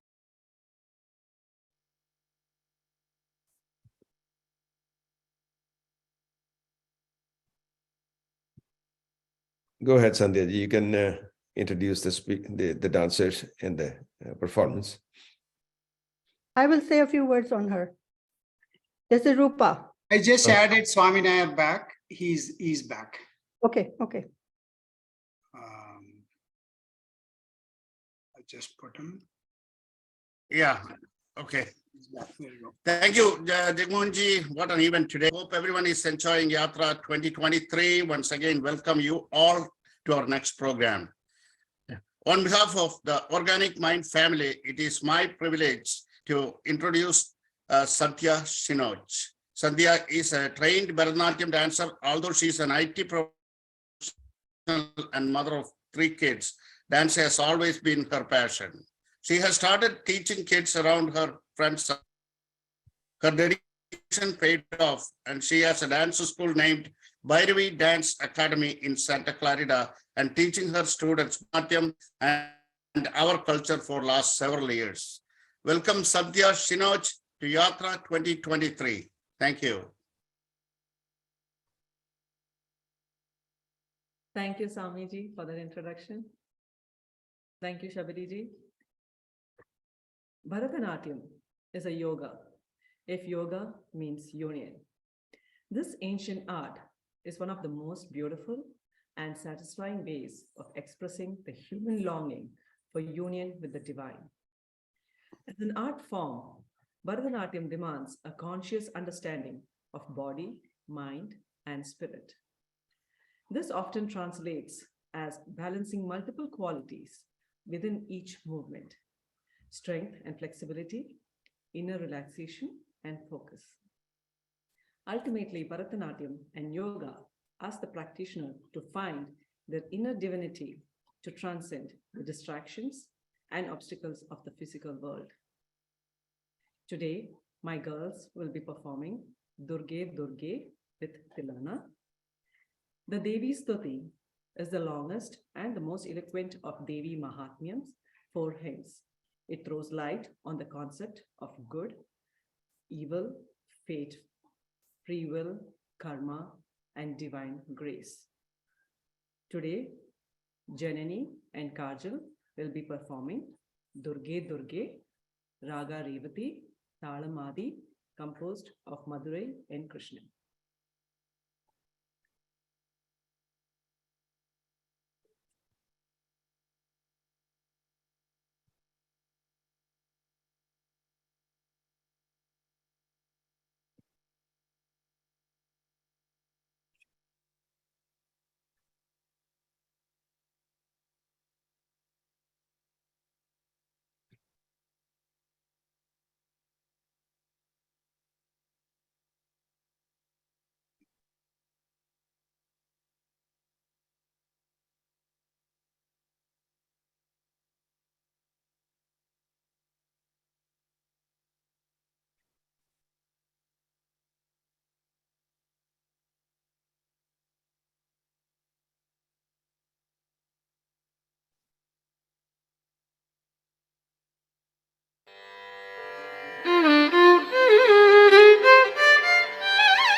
பராசக்தியே சண்டமுண்டனை சம்ஹாரம் செய்த சாமுண்டேஸ்வரி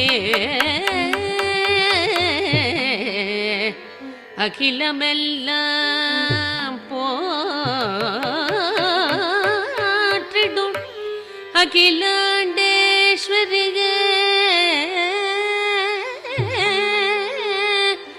दास कृष्ण पड़ेगो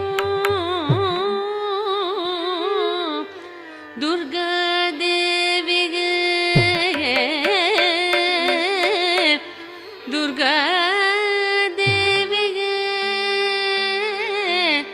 दुर्गा देवी गे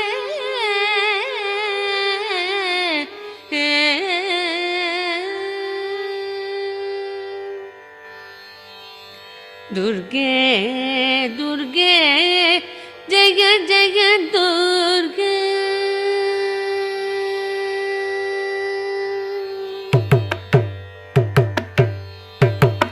दुर्गे दुर्गे जय जय दुर्गे दुर्गे दुर्गे जय जय दुर्गे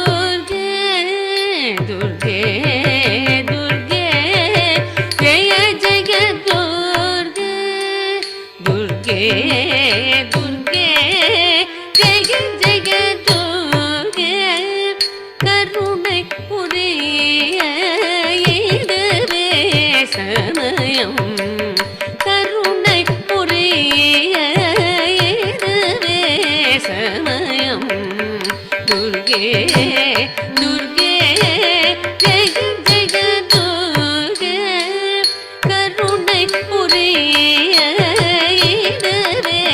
समयं दुर्गे दुर्गे जय जय दुर्गे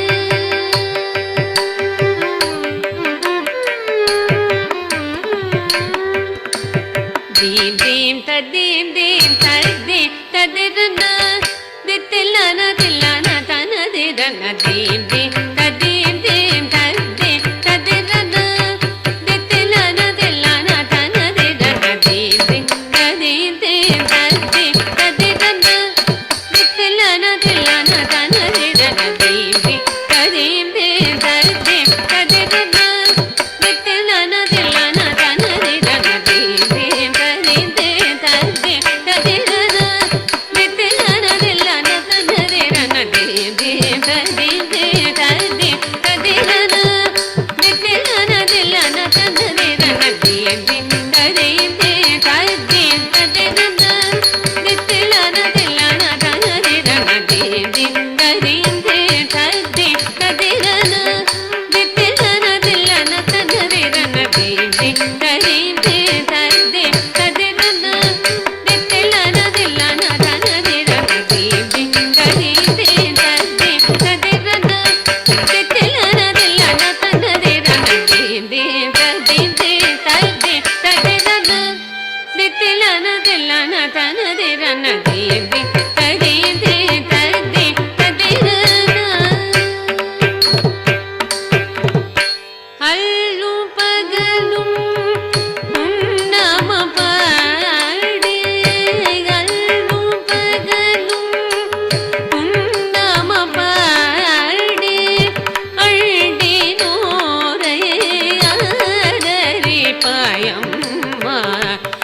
So wonderful.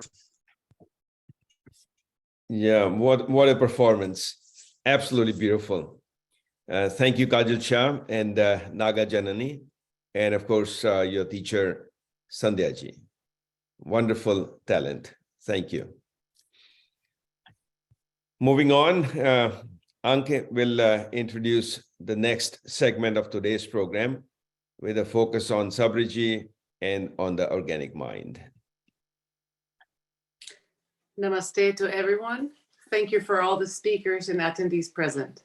My name is Anke, and I have been attending Sabari ji's weekly meditation classes now for 3 years or so, thanks to a dear friend of mine. I'm going to share a little bit about my own personal experience. During our weekly sessions, Sabari ji reminds us about our thoughts, that they'll always be there, but we don't have to marry them. When I meditate, I'm able to see my thought go by and not let those thoughts control me, as we're not supposed to think. I'm learning to witness the chatter of my mind rather than let my thoughts take over. I don't get it right in meditation to experience the full benefits, but today's Yatra gives us a glimpse of our Thursday classes. You don't need a highly spiritual experience to know you're doing it right. You don't even have to be spiritual to meditate. Sometimes the practice comes easier. Sometimes you fall asleep. And sometimes it just feels like you sat there going over your to-do list in your head. Not every session will be transcendental. At our Thursday class with Sabari ji's guidance, we are reminded that meditation is about opening and relaxing with whatever arises without picking and choosing. Meditation can be as simple as taking a few deep breaths and seeing all your crazy thoughts go by. Meditation isn't always going to be an enlightening experience, but those experiences will happen more if you stay connected to your practice, because meditation is the practice of becoming intimate with all things.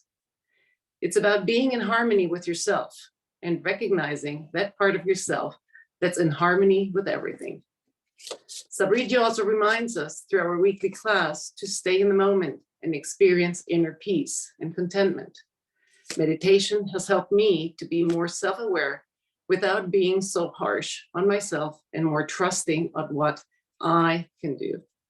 Meditation has helped me see creative solutions with great ease since I'm not so attached to what I'm thinking. Still a learning process. Anxiety and negativity slowly melts away the more I practice. With no further ado, let me introduce our great Guru Sabari, who will give us today the opportunity to practice stillness for wellness and a glimpse into our weekly Thursday class. Thank you. Thank you, NKG, for giving your experience about our Thursday classes in general about meditation. I think your words shows that you grasped, you are attentive in our Thursday classes. Thank you so much. No further delay. Let us dive in to understand stillness for wellness. As I always said that from the beginning, there are three things we need to remember. How to get the experience, that is the ultimate goal. I can bring you a book from Harvard University, or I can say that I'm a double PhD. We have a lot of information and we can give you a lot of stuff, but ultimately it is matter. What is the most important thing is to get you the experience. Do you have that experience? So this is the one question you may want to ask in your spiritual progress, that whatever you are learning, is that having an impact for me, not for others?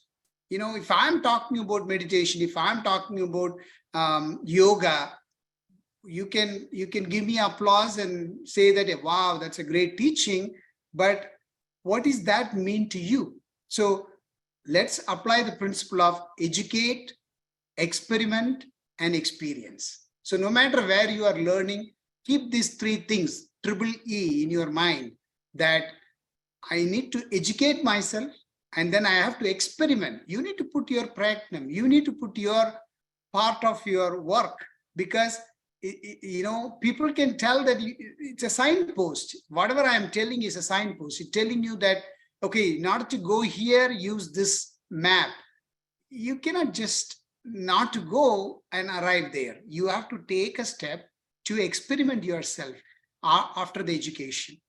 Then the third part is validate that whether you have that experience. If you don't have that experience, then what is the point of educating yourself and experimenting yourself with that? So with that in mind, let's understand what is stillness and what is wellness. Wellness is not only physical wellness, but also mental wellness. So in a way, when you have this mental wellness, everything is encompassed there. The physical wellness is going to happen and everything else will fall in place. Same way, what is the stillness we are talking about here? I think in Swamiji's talk also, we kind of heard that, always if you can able to get out of that crowdedness, the crowdedness in your thoughts, if you can create a space around the thoughts, then the thought is inclusive into your system. You are not married or carried away by your thoughts. So the presence or the stillness or the quietness I am talking about is, exactly the same thing what Ramana Maharshi would have told to everybody. Ramana Maharshi is a prominent spiritual master from South India. He always tell everyone a simple mechanics, a simple methodology to practice. The simple methodology is Chumma Iru. Chumma Iru means in Tamil, just be. Quieten your mind and just be. There is no other technique he is giving. Just saying that Chumma Iru. That Chumma Iru, just be, can create such a great space within you. Because look at us in 24 hours, or look at the world. It's always giving you an education how to sharpen your mind, how to utilize your mind. how to gain knowledge, how to get more information. The universe is full of books and audios and videos and whatnot, with the social media, taken over this society with a lot of information. No wonder it's called information age. It is larger than life-size information is pouring to your bedroom, right? Whether you like it or not, it's coming all the way. So now it is an essential, it is very, very essential how to channelize this information and to learn the art of not getting taken over by this information. So that is why mindfulness and mind-free is an essential tool nowadays. It is not anymore a luxury. It is something which you should do it because of the amount of information we are getting. So the external world is always, we are spending about expressing our, emotions, everything is towards external world, like our expression, like talking, writing, crying, laughing, doing, and there are various ways to express ourselves. It's all expenditure. You're spending your energy to execute something. So this is how our community teaches, how is the society teaches, how is the colleges and everywhere teaches. You have to do things, you have to think, you have to sharpen your skill, you have to get more information. It's all good. I'm not saying those are all, we cannot be negated. It's all good. All these are ways to spend our energy outwardly to burn the karma or get the experience of the world. But these are never rejuvenate us. What we do at the end of the day? You retire to the bed. What we do in the, when you are retiring evening to the bed, before, you kind of renounce everything. You not only renounce your work, you renounce your house, you renounce your great relationship, you renounce the very closest spouse lying next to you, you renounce that also. And where are you going? You are going to this nothingness. You are going to this space of stillness. You are going to the space of emptiness, where your body is there, your mind is a sleeping partner, isn't it? So no matter how you are, doing so many things in the world externally, outwardly, at the end of the day, you need a time to rejuvenate. That is why next day morning, if you slept well, you feel like, wow, fresh day started. If you haven't slept well, if your mind is not a sleeping partner, during the sleep, you know it.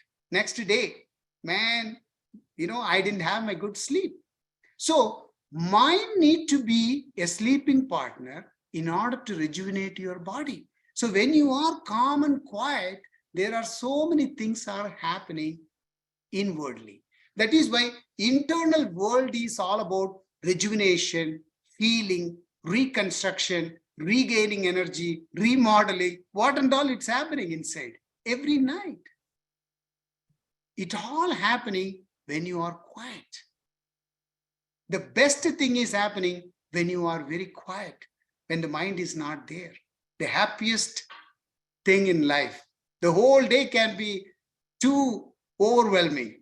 But the end of the day, when you sleep and get up, it's all rejuvenated for the next week. So what we are understanding out of this is there is a space, a quiet space, a rejuvenating space. I can fall. I can get rejuvenated myself. Let me look at this space, even in the middle of everything. So there is a saying that God is everywhere, right? God is everywhere. So now let's replace the word God to this space of stillness, to this space of silence, and start remodeling or rewiring your brain. That is why I introduced the word called neuroplasticity or neural plasticity. It's a quite interesting phenomena to learn that anytime you can remodel and rewire your perception about the world and about yourself. It's a matter of choice. So when you practice, when you reinforce every time to see something you never seen before, the neuroplasticity happens, the changes happens, the transformation happens, the cognition happens.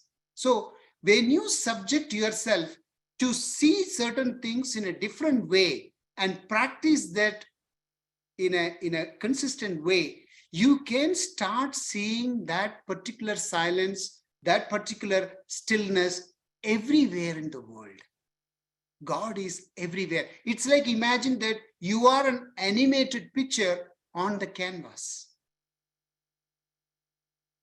The canvas is not changing.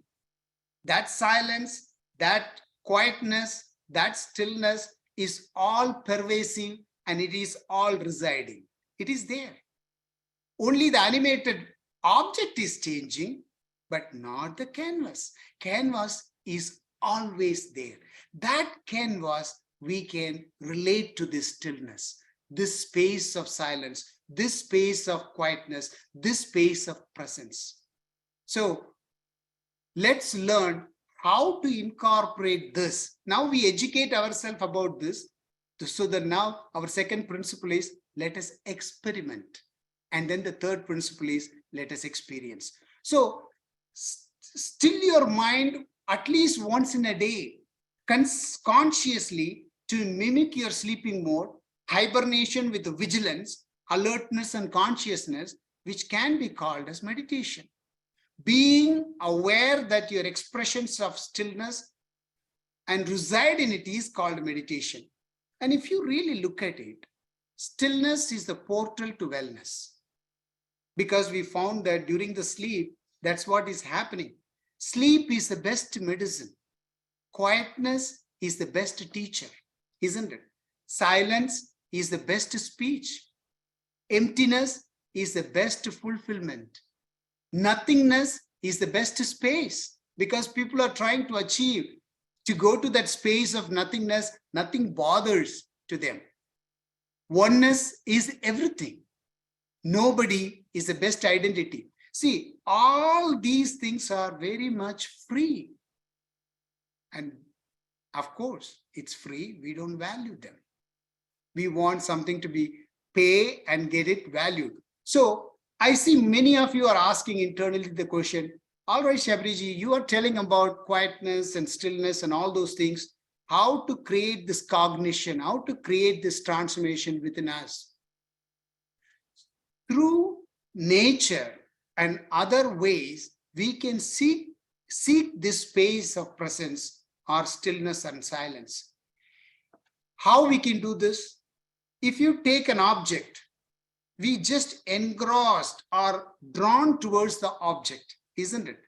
But are we aware there is a space around the object?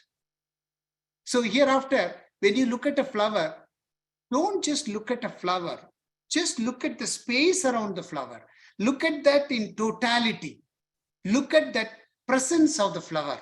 See, when you don't listen to the space around the flower, you can't see the presence of the flower. Don't get carried away by the flower and the type of the plant and what color it is. It's like a beautiful, don't verbalize, but just feel the presence of the flower in totality. Now, by doing this practice, you are creating or you're improving the neuroplasticity of your brain, because you are introducing a new dimension to your perception. So obviously, it is going to enrich your life, enrich your presence, enrich the presence of the objects. It's a beautiful experience. So create that space around the object and educate yourself the nature of your mind and how to short circuit. That's another way to create that learning modality here. Today, I'm going to introduce a one word, which I will take that. Do not take this with you to your home after this seminar. The word is, let's try to remove this guy out of our life. The guy name is Joe. I mean, if anybody's name is Joe, don't misunderstand me. The Joe is it's an abbreviation for judgment, opinion, and expectation. It's such a simple word coined together. For the practice of today's session, let's remind what is Joe and how to avoid that during the meditation. When you avoid Joe, the Joe is not on board, you find yourself in the presence. You will find yourself, you are very not disturbed, because always the Joe always occupy our space.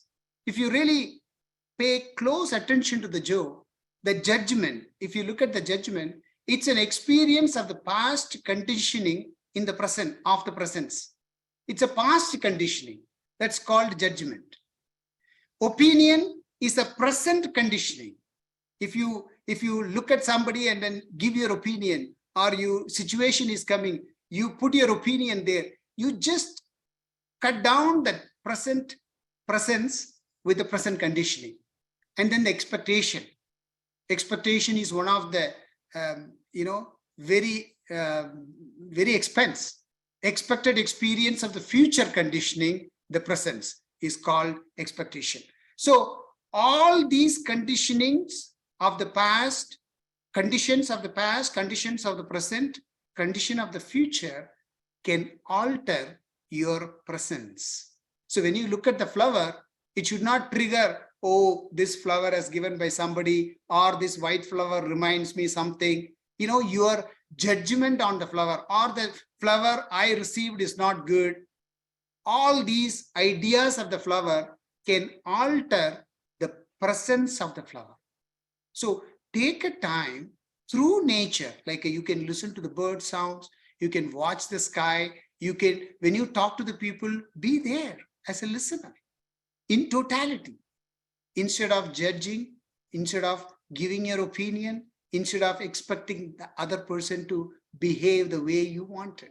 So when you apply this, you are creating a different neurons in your brain and different type of neuroplasticity happening inside you. So when you sleep, you are a simple person because there is no mind. As I said, mind is a sleeping partner. When you get up, you carry a heavy weight. You carry a library. You carry I am this, I am that identity. Not only identity, identity comes along with the heavy baggage and luggage. That means your mind is in a working partner. But when you meditate, you are divine. Why you are divine? There is no mind. When there is no mind, you are so divine. See, look at that. So you remove the mind, you are a divine. When I say mind, I'm not telling your practical knowledge to live on the planet Earth. It is essential. Don't remove your mind and go to work. You will be fired, right? Take the mind with you. But when you come to a meditation hall, don't bring your mind here. Don't bring your whole library and tell me that the chapter such and such a place in this thing says this, and don't contradict it with your meditation. Meditation is simply removing your mind. Then what is the necessity of it? So when you meditate, you are divine because no mind. Mind is retired and no more a partner of your experience. When the mind is a partner of your experience, then that's where the problem comes. So I will tell you a simple practice. Whatever you do, remember this simple practice. I'm giving you a few acronyms. This one you can take home. You are not take home Joe. Don't take home Joe, but take home LIP. LIP is listening, internalizing, and practicing. Shravana, Manana, Nididhyasana. See, when you do learning in this fashion, then there is a chance that your brain can be rewired. The neuroplasticity can happen. Shravana, first listening. Are you listening? If you are not listening, does not mean that you are hearing. Listening means you are in totality, you are here. The second step is internalizing. Don't accept anything and everything, whatever whoever is saying. Apply your buddhi, your intelligence. It's okay to Google, it's okay to ask, internet or something, but do your homework to internalize the truth. This is where exactly the neuroplasticity happens, because you are creating a changes inside you. You started believing in totality. Then the third part is practicing nididhyasana, where it strengthens your synapses, your connection between the neurons, and then it will make more stronger actually as an experience. So Shravana, Manana, Nididhyasana, the lip, learning, internalizing, and practicing. So I hope you understood not to take joy. You understood how to create a space around thoughts. You understood how to create a space around the object, so it's not crowded. Now we are going to apply this principle when we are meditating. So meditation is very simple. Don't have to get complicated. All you have to understand that I am not marrying my thought, or I'm not going to get carried away by my thought. I'll be simply a witness watching those thoughts like the child playing. Child can do anything. They can do, you just be not get carried away by their naughty doing. All you have to just watch compassionately and passionately, have a self-empathy, have a self, understanding, have a self, I would say that self-respect towards yourself. It does not matter what is the thoughts are. Sometimes it be a good thought, sometimes it can be a bad thought, but understand you are the underlying canvas, witnessing the animated picture. If you can visualize that when you are meditating, you are not going to join hands with Joe. Joe is always there, don't forget. Even though the Joe is not there, Joe will be in the closet. And after some time, he will come. So be mindful about Joe. And don't take Joe to your bedroom. Certain time, Joe need to be stopped somewhere. Don't take Joe to your meditation hall. Do not take Joe to certain, but please take Joe when you are going to work. It's okay. Let the Joe come with you. He is a working partner. But don't take Joe to your bedroom. While you're going to sleep, don't take Joe. And don't take Joe when you are having a conversation with your spouse. Joe is make it worse. So having said that, let's have this sample of meditation here. So this is a guided meditation, but I hope you recognized what I said. We are going to seek this presence, this space, this stillness, which is already available there. All we have to do is be aware that it is there. Okay? So please close your eyes, sit straight wherever you are. You can make your hands chin mudra like this, index finger touching the thumb, and put it on your thigh and sit straight, close your eyes and take a deep breath. As Sanmay said, breathing can alter your thinking per minute too. So just give a deep breath, inhale and exhale. Start sharpening your sensor, like listening. Just listen what and all its sounds are coming wherever you are. It could be any sound. Allow that to happen. Not necessary to avoid, just include as a part of you. Close your eyes and feel your body touch with the chair or wherever you sit. I'll be playing a music also just to help you.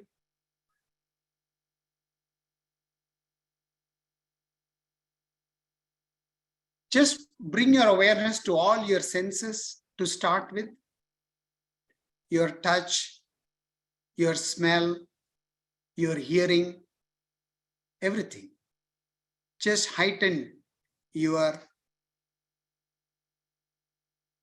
sensory ability. Work on that for just a minute.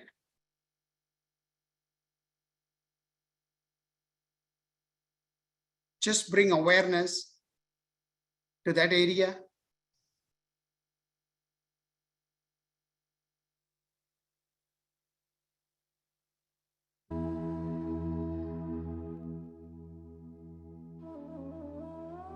Now slowly bring awareness to your prana, breath.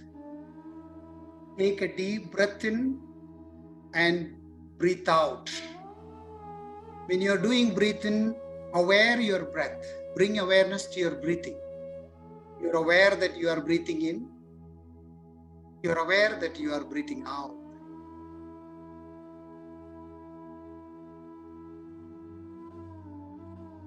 Bring that subtle awareness to your nostril where the breathing in with the cool air is coming in, hot air is going out. See that your stomach is going up and down, and be in totality of what is happening. Now slowly bring your awareness to your thoughts. Don't judge them. Joke can peep in. Try to judge the thought. Try to give some opinion about the thought. Try to verbalize what's going on in your thinking faculty. Don't sign in for all those things. They're all advertisement of the meditation. Don't get carried away by the side job. Don't bring any opinion about them. Don't bring any expectation of meditation as well. Don't create, oh, I'm going to meditate I'm going to expect this complete silence and whatnot. And you have your own idea about meditation. Let's drop that. Just be vigilant, alert your thought, alert about your thought, which always tend to wander, curious and serious. Don't be bothered by these acts. Thoughts are like your mind, like a child playing the Leela. Allow and relax to its natural rhythm. What is the natural rhythm of your mind? Wandering, wondering, curious and serious. Let us not stop its flow either, but be aware that you are aware.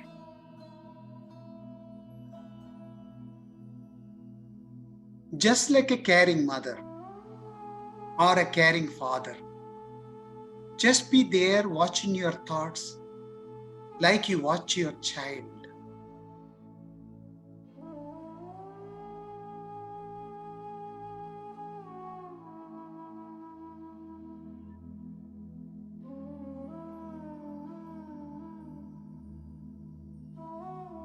Like a mother, you completely accept your thoughts. Like a father, you don't judge them. You completely accept them. Let it be there. Let them play. Let them come. Let them go. Be the witness. And realize you are not your thoughts. You are the canvas behind it. With that awareness, with that vigilant awareness, just be. Chumma iru.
be there as a caring mother or a caring father, how the mother and father care their child.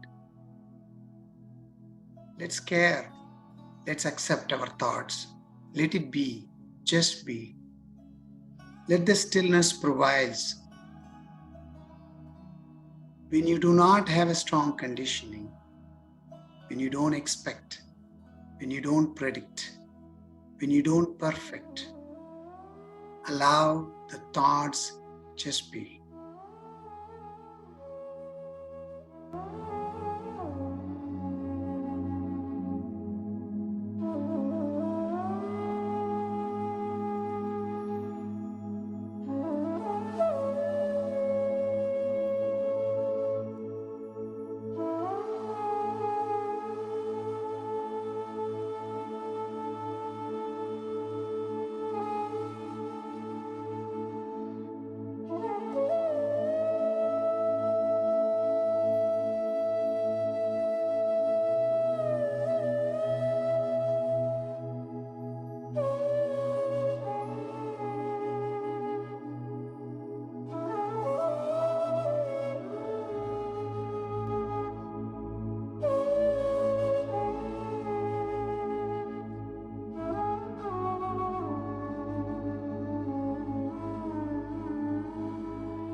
Whenever you're ready, you may open your eyes and contain this energy of silence.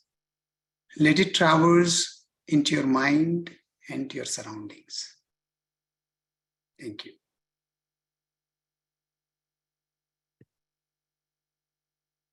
Thank you, Sabriji, for showing us how we are naturally getting rejuvenated while we are asleep, while the mind is sleeping with us, while the mind is a sleeping partner, as you said.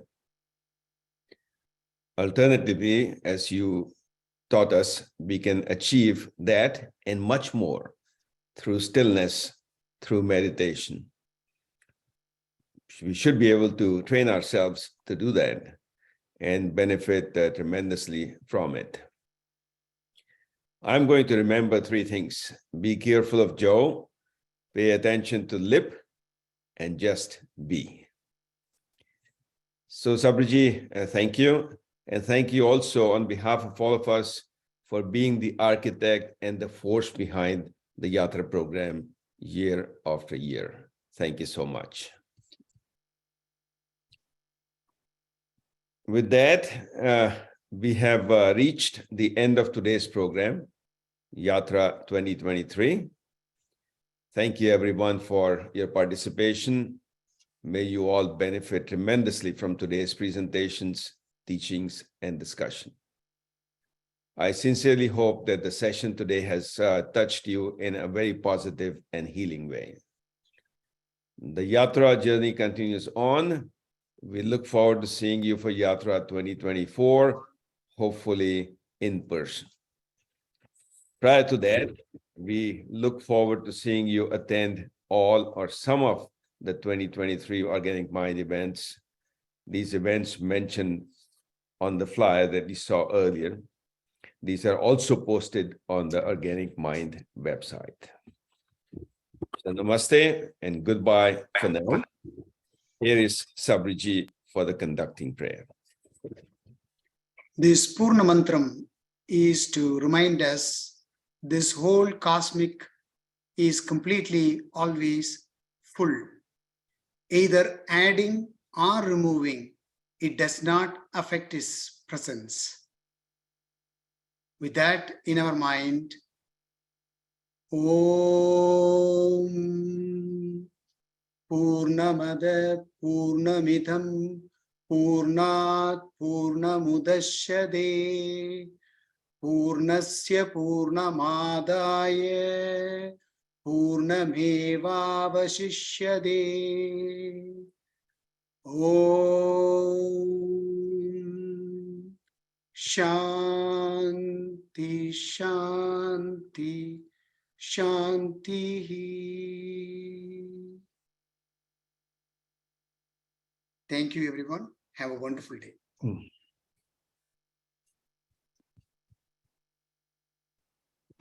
Thank you, Sabriji. Thank you.